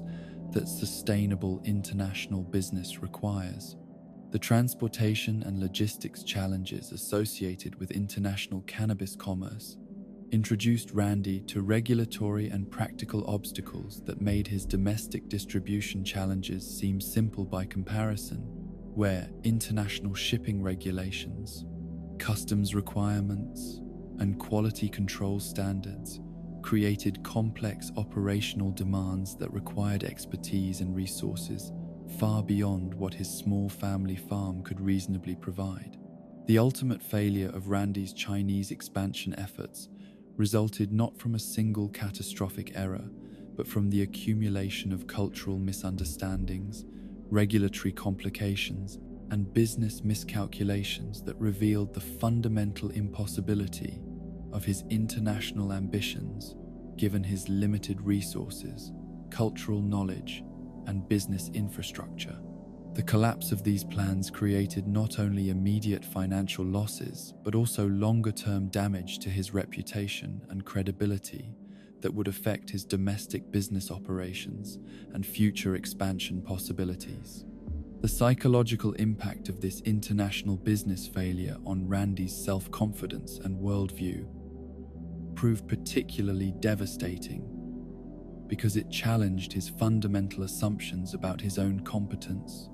and the universal appeal of his products and methods, forcing him to confront the limitations of his knowledge and capabilities in ways that his previous domestic successes had allowed him to ignore or minimize. The lessons learned from Randy's Chinese business adventure revealed both the importance of cultural competence in international commerce and the dangers of assuming that domestic business success automatically translates into capability for managing the complex challenges of global expansion, where different legal systems, cultural values, and business practices create obstacles that require entirely different skill sets and approaches than those necessary for domestic market success. The broader implications of Randy's international expansion failure extend beyond personal disappointment to encompass questions about American business confidence and cultural sensitivity when engaging with international markets, where individual commercial failures can contribute to broader patterns of cross-cultural misunderstanding and diplomatic tension that affect relationships between nations and peoples in ways that extend far beyond immediate business contexts. The recovery process that Randy undertook following his Chinese business disaster required not only financial restructuring and domestic market refocusing, but also psychological adjustment to a more realistic understanding of his own limitations and the complexity of international commerce, teaching him humility and caution that would influence his future business decisions and expansion strategies in ways that were probably beneficial for long-term sustainability, despite the immediate pain of failure and pain of disappointment in the unprecedented crucible of global pandemic, where familiar routines dissolved into uncertainty and isolation became both protective measure and psychological torment. Few businesses face challenges as complex as those confronting cannabis agriculture operations like Tegridy farms, where the collision of public health mandates with agricultural necessities created a perfect storm of operational disruption, family tension, and existential questioning that would test every assumption Randy Marsh had developed about the relationship between his farming enterprise and his personal identity, family relationships, and place within the broader community that had become his chosen context for pursuing meaning and financial stability. The initial impact of COVID-19 on Tegridy Farms operations revealed the vulnerability of small agricultural businesses to external shocks that could disrupt every aspect of production, distribution, and customer relations simultaneously. Where Randy's carefully developed systems for cultivation, harvesting, and product delivery suddenly required complete reorganization to accommodate social distancing requirements, supply chain disruptions, and regulatory changes that prioritized public health over business continuity. His discovery that agricultural work could not be easily adapted to remote or socially distanced models forced him to confront the inherent risks of building his identity and financial security around activities that required direct physical engagement with plants, equipment, and customers. The government-mandated quarantine periods that interrupted normal agricultural schedules created unprecedented challenges for cannabis cultivation that depended on precise timing for optimal plant development, where Randy's inability to maintain consistent care routines due to isolation requirements resulted in crop losses and quality reductions that translated directly into financial hardship during a period when family expenses continued at normal levels despite dramatically reduced revenue opportunities. His frustration with bureaucratic restrictions that seemed to ignore the biological realities of agricultural production revealed the tension between his commitment to public health and his desperate need to maintain the farming operations that had become central to his identity and economic survival. The psychological impact of isolation on Randy's mental state proved particularly severe given his extroverted personality and his need for external validation and social interaction to maintain his sense of purpose and self-worth, where the restrictions on business meetings, industry conferences, and casual social encounters that had provided crucial elements of his professional and personal identity created a social vacuum that exacerbated his existing tendencies toward obsessive behavior and depression. His confinement to the farm property, which had previously felt like liberation from suburban constraints, began to feel like imprisonment that prevented him from accessing the human connections and external stimulation that his psychological well-being required. The family dynamics that emerged during extended quarantine periods at Tegridy Farms created intense pressure on relationships that were already strained by years of Randy's agricultural obsessions and Sharon's growing resentment about their lifestyle choices, where the forced proximity and limited outside social outlets amplified existing tensions while providing no escape from daily confrontations about household responsibilities, financial pressures, and fundamentally different visions for their family's future. The elimination of work commutes, school activities, and social events that had previously provided natural breaks from family interaction created a pressure cooker environment where unresolved conflicts could no longer be avoided or postponed through external distractions. Sharon's response to pandemic isolation revealed both her resilience in managing household crises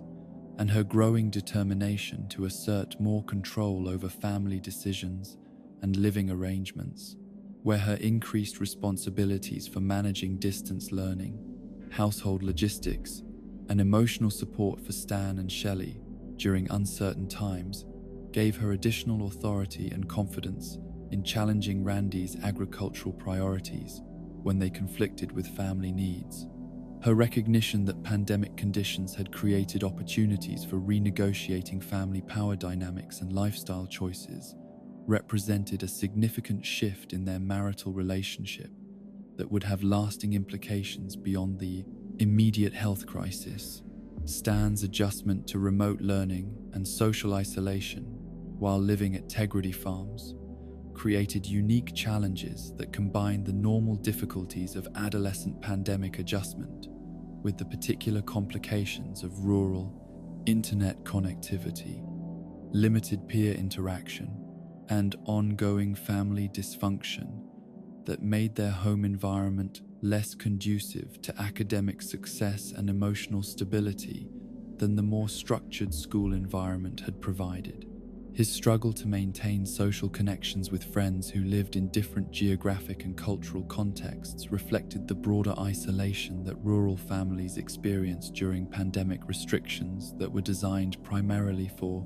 urban and suburban living situations.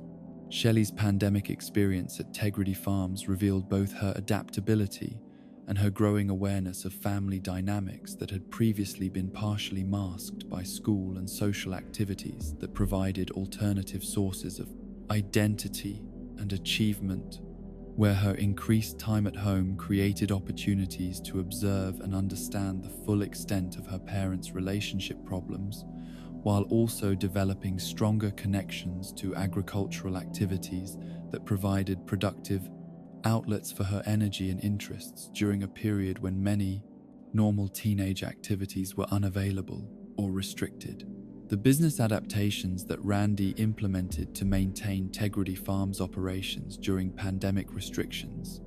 demonstrated both his entrepreneurial creativity and his growing sophistication in managing complex operational challenges, where his development of contactless delivery systems, online customer communications, and modified cultivation practices revealed business skills that had evolved significantly since his initial transition from suburban geologist to agricultural entrepreneur. His success in maintaining customer relationships and product quality, despite unprecedented challenges, provided evidence of genuine business competence that had developed through years of experience with various agricultural and commercial obstacles. The economic uncertainty that characterized the early pandemic period created additional stress for Randy as he attempted to maintain cash flow and plan for future investments while facing unpredictable market conditions, supply chain disruptions, and changing regulatory requirements that made traditional business forecasting nearly impossible. His tendency toward optimistic financial planning, which had served him reasonably well during normal business conditions, proved potentially dangerous during periods of extreme economic volatility, where conservative approaches to spending and debt management became essential for survival. The supply chain disruptions that affected agricultural inputs essential for cannabis cultivation forced Randy to develop new supplier relationships, alternative product sources, and modified cultivation techniques that could accommodate shortages of fertilizers, equipment parts, and packaging materials that had previously been readily available through established distribution networks. His learning to adapt cultivation practices to work with whatever materials were available demonstrated both his agricultural competence and his growing understanding of the interconnected nature of modern agriculture that depends on complex supply networks vulnerable to various forms of disruption. The changes in consumer behavior that emerged during pandemic conditions created both opportunities and challenges for Tegridy Farms, where increased demand for cannabis products, from consumers seeking stress relief and recreational activities during isolation periods, created potential for increased sales, while restricted access to dispensaries and changed purchasing patterns required modifications to distribution strategies and customer service approaches that Randy had not previously needed to consider. The mental health challenges that Randy experienced during pandemic isolation revealed the extent to which his psychological well-being had become dependent on external validation, social interaction, and the sense of purpose that came from building and operating his agricultural business, where the restrictions on normal business activities and social connections created depression and anxiety that threatened both his personal well-being and his ability to maintain the farm operations that had become central to his identity and financial security. The coping mechanisms that Randy developed to manage pandemic stress often involved increased cannabis consumption and obsessive focus on farm activities that provided distraction from anxiety about health risks, economic uncertainty, and family relationships, though these strategies sometimes created additional problems when his substance use interfered with decision-making capabilities, or when his agricultural obsessions prevented him from addressing family needs and relationship issues that required attention and resolution. The technological adaptations that became necessary for maintaining business operations during social distancing requirements forced Randy to develop new skills in video conferencing, online marketing, and digital customer service that expanded his business capabilities, while also creating additional demands on his time and attention that competed with agricultural activities for his focus and energy. His success in mastering these new technologies demonstrated intellectual flexibility and learning capacity that served him well during the crisis, while also providing skills that would benefit future business development. The philosophical questions about individual freedom versus collective responsibility that emerged from pandemic restrictions created internal conflicts for Randy between his libertarian instincts toward personal autonomy and his Bayesian's recognition that agricultural businesses depend on healthy communities and stable social institutions that require collective action and shared sacrifice to maintain during crisis periods. His struggle to balance his desire for operational independence with his acknowledgement of social obligations revealed evolving political and philosophical views that reflected his growing maturity as both a business owner and community member. The seasonal challenges that combine normal agricultural cycles with pandemic restrictions created particularly complex planning and operational requirements, where Randy's need to coordinate planting, cultivation, and harvesting schedules with changing health regulations and family quarantine requirements tested his organizational abilities and strategic thinking in ways that revealed both his growing competence as a farm manager and his continued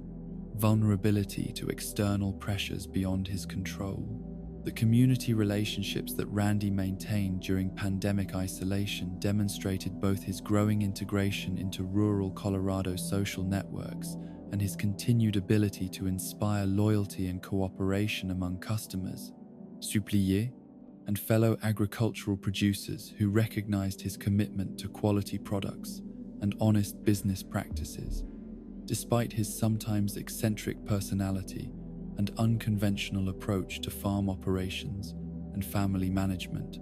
the long-term perspective that Randy began developing during the pandemic period reflected his growing awareness that his agricultural venture existed within larger economic, social, and environmental systems that could create both opportunities and threats, regardless of his individual efforts and intentions, leading him to adopt more conservative and sustainable approaches to business planning that balanced his entrepreneurial ambitions with recognition of his limitations and vulnerabilities as a small family farm operating within complex and unpredictable market conditions. The recovery planning that Randy undertook as pandemic restrictions began to ease revealed his determination to maintain the lessons learned during the crisis period while rebuilding business operations and family relationships that had been strained by the various pressures and adaptations required during the unprecedented period of global disruption that had tested every aspect of his agricultural enterprise and personal resilience. In the complex evolution of human character, where the accumulation of experience gradually transforms youthful certainties into mature understanding, few journeys reveal as much about the nature of personal growth and the possibility of redemption as the later phases of Randy Marsh's agricultural adventure, where years of mistakes, family conflicts,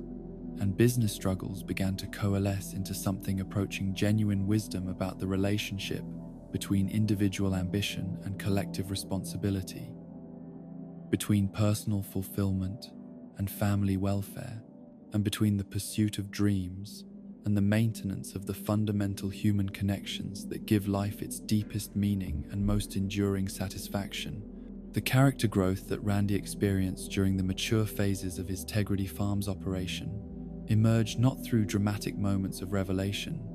but through the gradual accumulation of insights that came from repeated encounters with the consequences of his choices, where his ability to observe and learn from patterns of success and failure in his agricultural venture, family relationships, and community interactions created opportunities for developing self-awareness that had been absent during his earlier periods of impulsive decision-making and defensive justification of choices that had created suffering for Pated, himself, and others. The moments of genuine self-awareness that punctuated Randy's later development often occurred during quiet periods between agricultural seasons or family crises, when the absence of immediate pressures and distractions allowed him to reflect honestly on the gap between his intentions and his actual impact on the people and situations he claimed to care about most deeply. These periods of contemplation revealed his growing recognition that his passionate pursuit of agricultural excellence and business success had sometimes blinded him to the human costs of his single-minded focus, creating damage to relationships and family dynamics that required acknowledgement and repair, rather than continued justification or defensive denial. The attempts at family reconciliation that Randy undertook during this period reflected both his genuine desire to heal the wounds created by years of neglect and misplaced priorities, and his continued struggle to balance his agricultural commitments with the consistent attention and emotional availability that healthy family relationships require. His efforts to spend more quality time with Sharon, Stan, and Shelley often revealed the depth of the disconnection that had developed during his most obsessive phases, where his family members had learned to function independently of his participation and support, creating new challenges for rebuilding intimacy and trust that had been damaged by years of inconsistent presence and divided attention. The specific incidents that demonstrated Randy's evolving capacity for putting family needs ahead of agricultural interests often involved his willingness to sacrifice potentially profitable opportunities or postpone farm activities in order to attend school events, family celebrations, or simply be present during moments when his family members needed emotional support or practical assistance. These choices, while seemingly minor compared to his previous dramatic gestures and grand schemes, represented more meaningful evidence of character change because they required sustained commitment to different priorities rather than temporary enthusiasm for new projects or relationships. The cyclical nature of Randy's enthusiasms became more apparent during this period as he developed sufficient self-awareness to recognize his own patterns of obsessive engagement, followed by disappointment and abandonment when new interests failed to provide the complete fulfillment he had hoped to discover through total immersion in agricultural, business, or creative pursuits. His growing ability to identify these cycles before they reached their most destructive phases allowed him to maintain more consistent engagement with family responsibilities and community relationships, even when his attention was captured by new opportunities or challenges. The relationship between Randy's agricultural passion and his broader search for meaning and purpose became clearer during this mature phase of his development, where he began to understand that farming had served not merely as a career change but as a vehicle for exploring questions about authenticity, accomplishment, and identity that had been troubling him since his suburban professional life had begun to feel empty and meaningless. This recognition allowed him to maintain his commitment to agricultural excellence while also acknowledging that farming alone could not provide all the elements necessary for a satisfying and complete life. Randy's changing relationship with Tegridy Farms during this period reflected his growing understanding that the farm could serve as one important element of a balanced life, rather than requiring total devotion that excluded other sources of meaning and satisfaction, where his agricultural work could coexist with family relationships, community involvement, and personal interests, without demanding the kind of all-consuming focus that had previously characterized his approach to major life changes and new enthusiasms. The instances where Randy showed genuine care for his family, despite his agricultural obligations, often involved his ability to recognize when family members were experiencing difficulties or needed support that only he could provide, demonstrating developing emotional intelligence and interpersonal sensitivity that allowed him to respond appropriately to others' needs rather than simply expecting them to accommodate his interests and schedules. These moments of authentic care and support helped rebuild trust and affection that had been eroded by years of neglect and self-centered decision-making.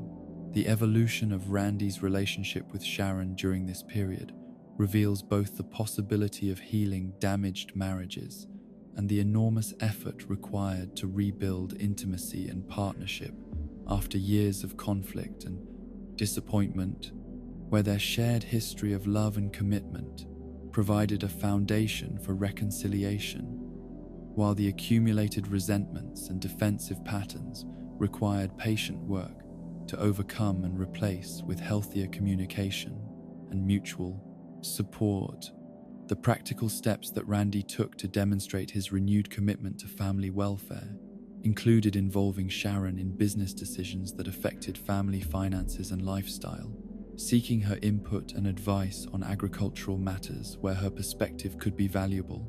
and making genuine efforts to balance his time and attention between farm activities and family relationships in ways that acknowledged both sets of responsibilities as legitimate and important, rather than viewing family obligations as interruptions to his more important agricultural work. His relationship with Stan evolved during this period as Randy developed greater appreciation for his son's individual interests and developmental needs, where his previous tendency to project his own enthusiasms onto Stan gave way to more supportive and understanding responses to Stan's academic, social, and personal challenges that honored Stan's autonomy while providing appropriate parental guidance and emotional support when needed and requested.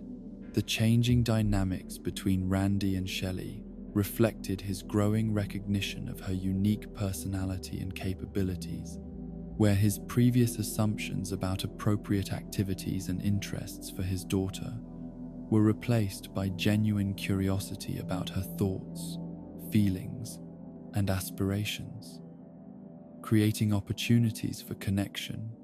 and mutual respect that had been absent during his most self-absorbed periods of agricultural obsession. The farm, as both salvation and prison for Randy's restless energy, became a recurring theme during this mature phase of his development, where he recognized that agricultural work provided genuine satisfaction and meaningful productivity, while also creating potential for the same kind of obsessive focus that had characterized his previous enthusiasms, requiring conscious effort to maintain balance and perspective, rather than allowing farming to become another form of escape from the complex demands of adult life and family responsibility. The community relationships that Randy developed during the later phases of his agricultural venture reflected his growing ability to function as a contributing member of rural Colorado society rather than simply as an eccentric outsider whose cannabis cultivation made him interesting but unreliable. where his consistent participation in community events, local business networks, and agricultural organizations demonstrated his commitment to being a good neighbor and responsible community member, rather than just pursuing his individual interests without regard for broader social obligations. The other South Park residents' evolving views of Randy and Tegridy farms during this period reflected both his growing reputation for producing quality products and conducting honest business, and his gradual integration into the social fabric of his adopted community, where initial skepticism about his suburban origins and cannabis focus gave way to recognition of his genuine commitment to agricultural excellence and community participation. The broader community impact of Randy's agricultural venture became more apparent during this mature phase, as other residents began to recognize the economic and social benefits that legitimate cannabis agriculture could provide for rural communities, where his success encouraged other farmers to explore cannabis cultivation, while his responsible business practices helped establish positive associations between cannabis production and community development, rather than the negative stereotypes that had previously dominated public perception. The mentorship role that Randy began to play for other aspiring cannabis farmers reflected his evolution from novice enthusiast to experienced practitioner who possessed valuable knowledge and hard-won wisdom about the practical challenges of transitioning from other careers to agricultural production, where his willingness to share information and provide guidance demonstrated growing generosity and community spirit that contrasted with his earlier self-centered focus on personal success and recognition. The seasonal rhythms of agricultural life that had initially seemed constraining began to provide Randy with natural frameworks for balancing intense work periods with family time and personal reflection, where his growing ability to work with, rather than against natural cycles, created more sustainable approaches to productivity that allowed for rest, relationship maintenance, and long-term planning rather than the constant crisis management that had characterized his earlier agricultural attempts. The philosophical integration that Randy achieved during this period involved his developing ability to find meaning and satisfaction in the daily routines and small accomplishments of agricultural life, rather than requiring dramatic successes or external recognition to maintain his sense of purpose and self-worth, where the simple pleasures of successful crops, satisfied customers, and family harmony began to provide the kind of deep satisfaction that his previous searches for excitement and achievement had failed to deliver. The lessons learned through years of agricultural experience, family conflicts, and community involvement gradually coalesced into practical wisdom about the relationship between individual fulfillment and collective responsibility, where Randy's growing understanding of his obligations to family, community, and land created frameworks for decision-making that balanced personal satisfaction with consideration for the broader impacts of his choices on others and on the environmental and social systems that supported his agricultural venture and family life. The long-term perspective that Randy developed during this mature phase of his agricultural journey reflected his growing acceptance of the cyclical nature of agricultural work, family relationships, and personal development, where his previous expectation of linear progress toward clearly defined goals gave way to appreciation for the ongoing processes of growth, adaptation, and renewal that characterize all healthy living systems, whether agricultural, familial, or personal. In the profound depths of human psychology, where symbolic meaning transforms ordinary activities into vessels for exploring the most fundamental questions of existence, purpose, and identity. Few enterprises reveal as much about the relationship between external work and internal transformation as Randy Marsh's agricultural venture at Tegridy Farms, where the cultivation of cannabis became far more than mere commercial activity to evolve into a complex spiritual practice, philosophical investigation, and psychological journey that touched upon every aspect of his understanding of what it means to live authentically in a world that consistently rewards conformity over creativity, profit over principle, and expedience over the patient cultivation of genuine excellence. The symbolic significance of Tegridy Farms within Randy's psychological landscape operated on multiple levels simultaneously, serving as both literal agricultural operation and metaphorical representation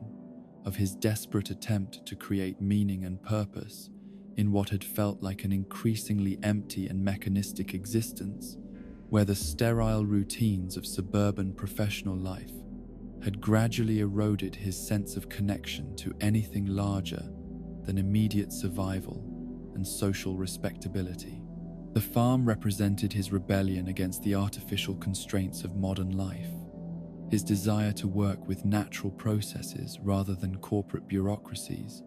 and his hope that physical labor and direct engagement with living systems might restore the sense of vitality and authentic accomplishment that had been slowly dying within his professional identity. The relationship between agricultural work and Randy's search for authentic identity reveals the profound human need to engage in activities that align with personal values and provide tangible evidence of meaningful contribution,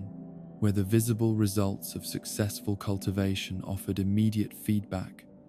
and concrete validation that contrasted sharply with the abstract metrics and delayed gratification that had characterized his geological career. Each successful harvest represented not merely financial return, but proof of his competence, dedication, and ability to nurture life and create value through his own efforts, rather than simply processing information and following procedures established by others. The cannabis plant itself became a central figure in Randy's evolving spiritual and philosophical framework, where its complex growth patterns, environmental sensitivity, and psychoactive properties created multiple layers of metaphorical significance that allowed him to project various aspects of his own psychological development and existential questioning onto the cultivation process. The plant's requirement for careful attention, patience, and respect for natural cycles taught him lessons about sustainable productivity and the importance of working with rather than against natural processes, while its psychoactive effects provided him with altered states of consciousness that seemed to validate his sense that conventional reality was incomplete and that deeper truths were accessible through alternative approaches to experience and understanding. The irony of seeking integrity through an enterprise that required family neglect and relationship damage became increasingly apparent as Randy's agricultural obsession deepened, revealing the complex moral landscape where individual authenticity and collective responsibility could come into direct conflict, forcing difficult choices between personal fulfillment and social obligations that had no clear resolution. His growing awareness of this contradiction created internal tension that reflected broader philosophical questions about whether genuine self-actualization necessarily required the sacrifice of conventional social bonds, and whether the pursuit of individual meaning could ever be completely separated from consideration of its impact on others. The agricultural work itself provided Randy with opportunities to develop skills and knowledge that felt more immediately relevant and personally satisfying than his previous professional expertise, where understanding soil composition, plant nutrition, and environmental factors translated directly into visible results that validated his learning and effort. The tactile nature of farming work, from soil preparation through harvesting, created physical engagement with productive activities that satisfied psychological needs that had been neglected during years of sedentary office work and abstract problem solving that produced no tangible outcomes he could personally observe or take pride in creating. The seasonal rhythms that governed agricultural production introduced Randy to temporal frameworks that operated according to natural rather than artificial schedules, where the patient waiting required for plant maturation taught him lessons about delayed gratification and process-oriented thinking that challenged his previous focus on immediate results and external validation. The cyclical nature of planting, growing, harvesting, and rest periods provided structure that felt more organic and sustainable than the arbitrary deadlines and project cycles that had characterized his professional career, creating opportunities for reflection and renewal that were built into the work itself rather than requiring separate vacation time or leisure activities. The financial independence that successful cannabis cultivation promised represented more than mere economic security to Randy, serving as evidence that he could support himself and his family through work that aligned with his values and interests, rather than requiring compromise of his authentic self for the sake of steady income. The possibility of economic success through agricultural excellence validated his belief that quality and integrity could compete successfully against mass production and corporate efficiency, providing hope that authentic approaches to work and life could be economically viable rather than requiring martyrdom or financial sacrifice. The community of cannabis cultivators and enthusiasts that Randy became part of through his agricultural activities provided him with peer relationships that were based on shared interests and values rather than mere geographic proximity or professional necessity, creating social connections that felt more authentic and meaningful than the superficial interactions that had characterized his suburban social life. These relationships validated his sense that cannabis cultivation was more than mere commercial activity, representing participation in a broader cultural movement toward natural medicine, sustainable agriculture, and alternative approaches to consciousness and community building. The scientific aspects of cannabis cultivation that drew upon Randy's geological training provided intellectual challenge and opportunities for expertise development that satisfied his need for cognitive stimulation, while also serving practical purposes that created immediate benefits for his family's welfare and future security. The complex interplay of chemistry, biology, and environmental science required for optimal plant production allowed him to utilize his analytical skills in service of goals that felt personally meaningful rather than abstractly professional, creating integration between his intellectual capabilities and his emotional investment in successful outcomes. The marketing and branding challenges associated with building the Tegridy identity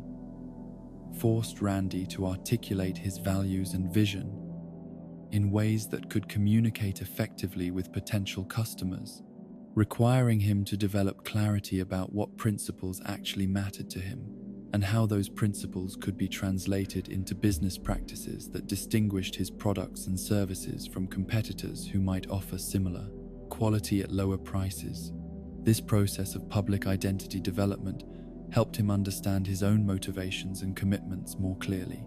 while also creating accountability for maintaining consistency between stated values and actual behavior.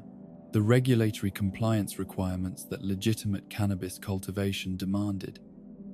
introduced Randy to complex legal and administrative frameworks that tested his commitment to operating within established systems rather than simply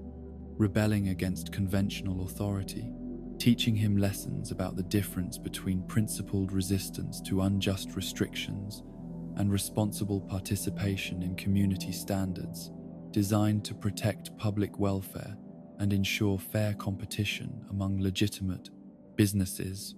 The environmental stewardship that responsible agricultural practices required created opportunities for Randy to develop deeper understanding of his relationship with the land that supported his livelihood, where careful attention to soil health, water conservation, and sustainable cultivation methods connected his immediate business interests with longer-term ecological concerns that extended far beyond individual profit maximization to encompass collective responsibility for environmental protection and resource conservation. The teaching and mentorship opportunities that arose as Randy developed expertise in cannabis cultivation allowed him to share knowledge and experience with others who were pursuing similar paths, creating sense of purpose and social contribution that went beyond personal success to encompass service to broader communities of aspiring farmers and cannabis enthusiasts who could benefit from his hard-won insights about the gong, practical challenges and rewards of agricultural entrepreneurship. The philosophical questions about authenticity and integrity that Randy grappled with throughout his agricultural journey touched upon fundamental issues of what it means to live according to one's values in a complex social phallus environment where individual choices inevitably affect others, and where personal fulfillment must be balanced against collective responsibility and family obligations. His evolving understanding of these questions reflected growing maturity and wisdom that came from direct experience with the consequences of different approaches to balancing competing priorities and values. The spiritual dimensions of Randy's agricultural practice, while perhaps overstated in his own mind, reflected genuine changes in his relationship to work, nature, and personal meaning that provided him with frameworks for understanding his place in larger systems of ecological and social interdependence. His growing appreciation for natural cycles, biological processes, and the complex relationships between human activity and environmental health created perspectives that influenced his decision-making and priority setting in ways that extended far beyond immediate agricultural concerns. The artistic and creative aspects of cannabis cultivation that Randy discovered through experimentation with different strains, growing techniques,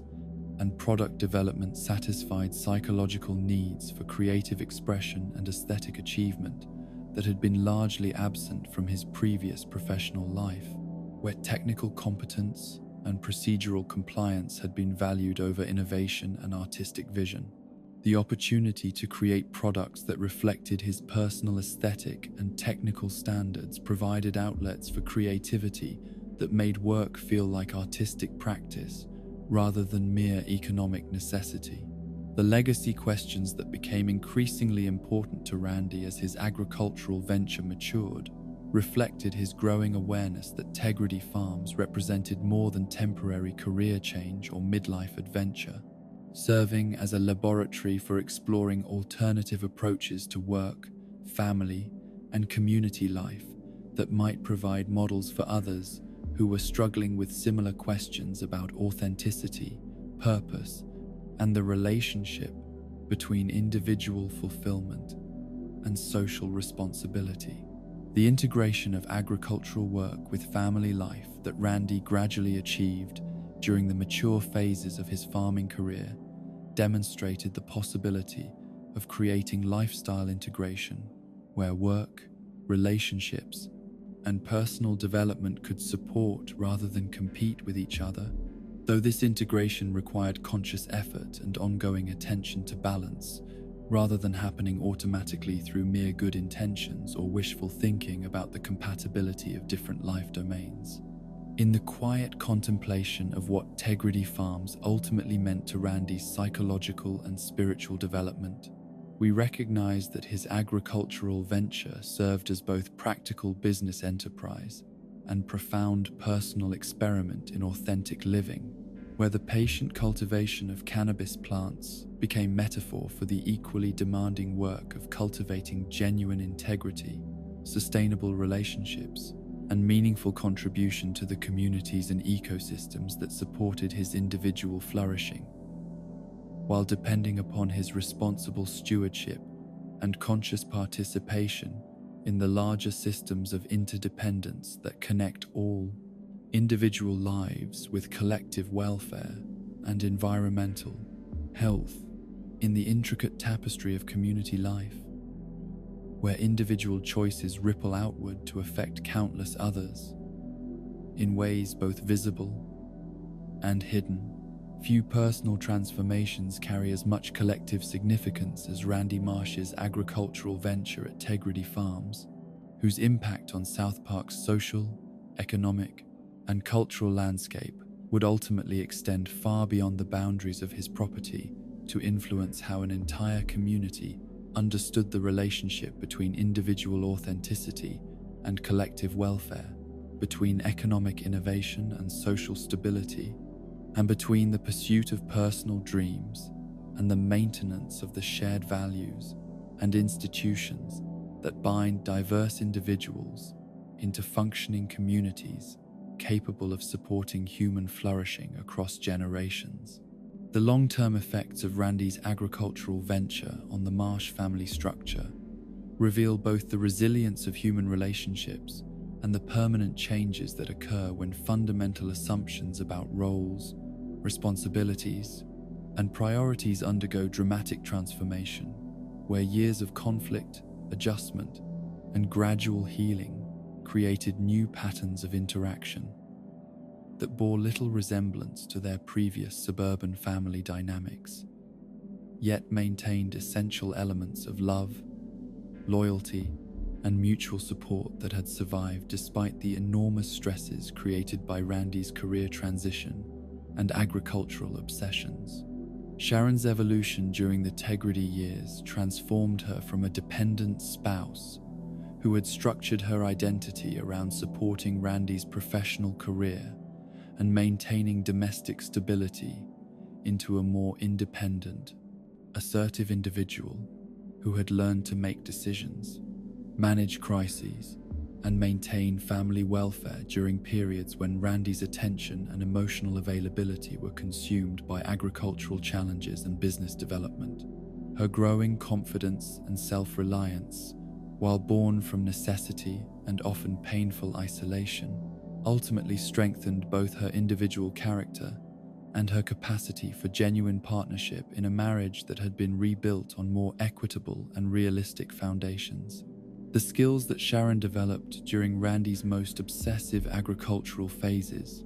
from financial management to crisis resolution to independent social networking, created capabilities that enhanced her contribution to family welfare, while also providing her with alternatives and options that reduced her vulnerability to Randy's impulsive decision-making and emotional volatility. Her transformation from passive supporter to active partner reflected broader changes in their relationship dynamics that would influence all future family decisions and create more democratic approaches to major life choices that affected everyone in their household. Stan's journey through adolescence within the context of his father's agricultural transformation created unique challenges and opportunities that shaped his understanding of work, family, and personal integrity in ways that differed significantly from the experiences of his peers, who grew up in more conventional family environments with predictable routines and stable parental authority.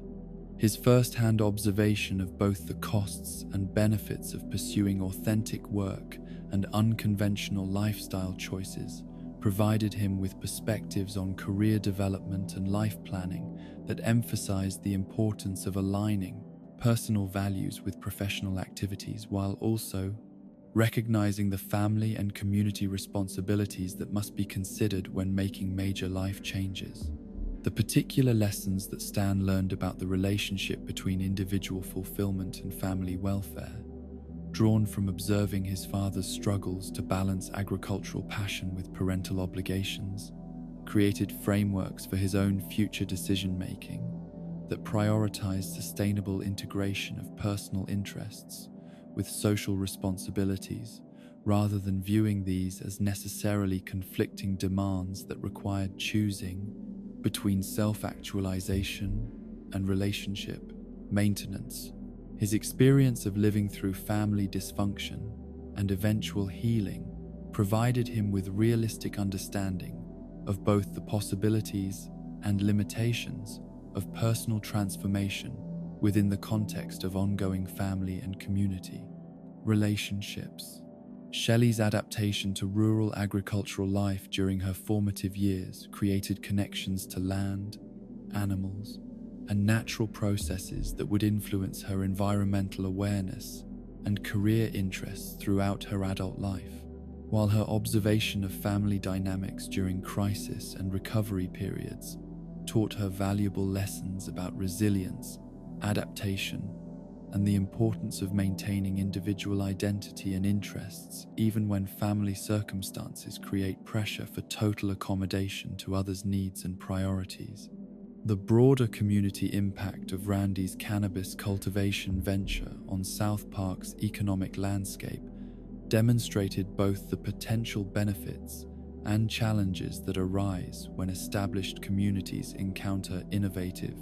businesses that operate according to different values and methods than traditional local enterprises, where the success of Tegridy Farms created opportunities for other entrepreneurs, while also generating questions about community identity, regulatory approaches, and the balance between economic development and social cohesion that had not previously required explicit consideration or resolution. The legitimization of cannabis agriculture that Randy's responsible business practices helped achieve within South Park created precedents and frameworks that enabled other residents to explore similar opportunities while establishing community standards for quality, safety, and social responsibility that distinguished legitimate agricultural enterprises from potentially problematic operations that might exploit regulatory gaps or community tolerance for personal gain without contributing to collective welfare or long-term sustainability. The educational impact of Randy's agricultural expertise within the broader South Park community created opportunities for knowledge sharing and skill development that benefited other residents who were interested in sustainable agriculture, alternative medicine, or entrepreneurial business development, where his willingness to share information and provide mentorship demonstrated the kind of community leadership that transforms individual success into collective benefit rather than merely personal advantage at others' expense. Randy's changing relationships with other South Park parents during the Tegridy years reflected his gradual integration into rural community life and his growing understanding of how individual choices affect broader social networks, where his initial tendency towards self-centered decision-making gave way to greater consideration of how his actions and business practices influenced community reputation, social cohesion, and the welfare of other families who shared geographic and economic interdependence with his agricultural venture. The specific incidents that demonstrated Randy's growing community awareness often involved his willingness to modify business practices, adjust operational schedules, or contribute time and resources to community projects that served collective interests, even when these actions required personal sacrifice or reduced profitability for Tegridy Farms operations. These choices reflected his evolving understanding of citizenship and social responsibility that balanced individual rights and interests with collective needs and community welfare. The role model effects that Randy's career transformation had on other South Park residents revealed both the inspiring and cautionary aspects of his agricultural journey, where his demonstration that dramatic life changes were possible, encouraged others to pursue authentic work and lifestyle choices, while his struggles with family relationships and business challenges illustrated the complexity and potential costs of abandoning established patterns and security for the uncertain pursuit of personal fulfillment and alternative success metrics. The economic multiplier effects that Tegridy Farms created within the broader South Park economy demonstrated how individual entrepreneurial ventures can generate benefits that extend far beyond direct employment and revenue to encompass supporting businesses, increased tax revenue, and enhanced community reputation that attracts additional economic development and investment opportunities. The success of Randy's agricultural venture created positive associations between South Park and innovation, quality agriculture, and business-friendly regulatory environments that benefited other local enterprises and community development efforts. The cultural changes that Randy's cannabis cultivation brought to South Park's social life included increased tolerance for alternative lifestyle choices, greater appreciation for agricultural work and sustainable business practices, and evolving attitudes towards substances and activities that had previously been stigmatized or misunderstood by community members who lacked direct experience with responsible cannabis cultivation and consumption practices. The regulatory precedents that Randy's compliance with licensing requirements and quality standards helped establish created frameworks that other cannabis entrepreneurs could follow, while demonstrating to community leaders and government officials that legitimate cannabis agriculture could operate safely and responsibly within existing legal and social structures, when proper oversight and community engagement were maintained throughout business development and operations. The lessons learned about individual authenticity and community responsibility through Randy's agricultural journey created wisdom that extended beyond immediate business and family applications to encompass broader questions about how communities can support individual growth and self-actualization while maintaining social cohesion and collective welfare that benefits everyone, regardless of their personal interests or lifestyle choices. The social capital that Randy developed through his agricultural activities and community involvement created networks and relationships that enhanced South Park's capacity for collaborative problem-solving and mutual support during times of economic challenge or social stress,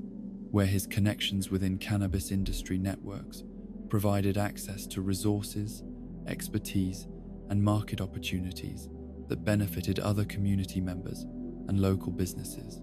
The environmental stewardship practices that Randy implemented at Tegridy Farms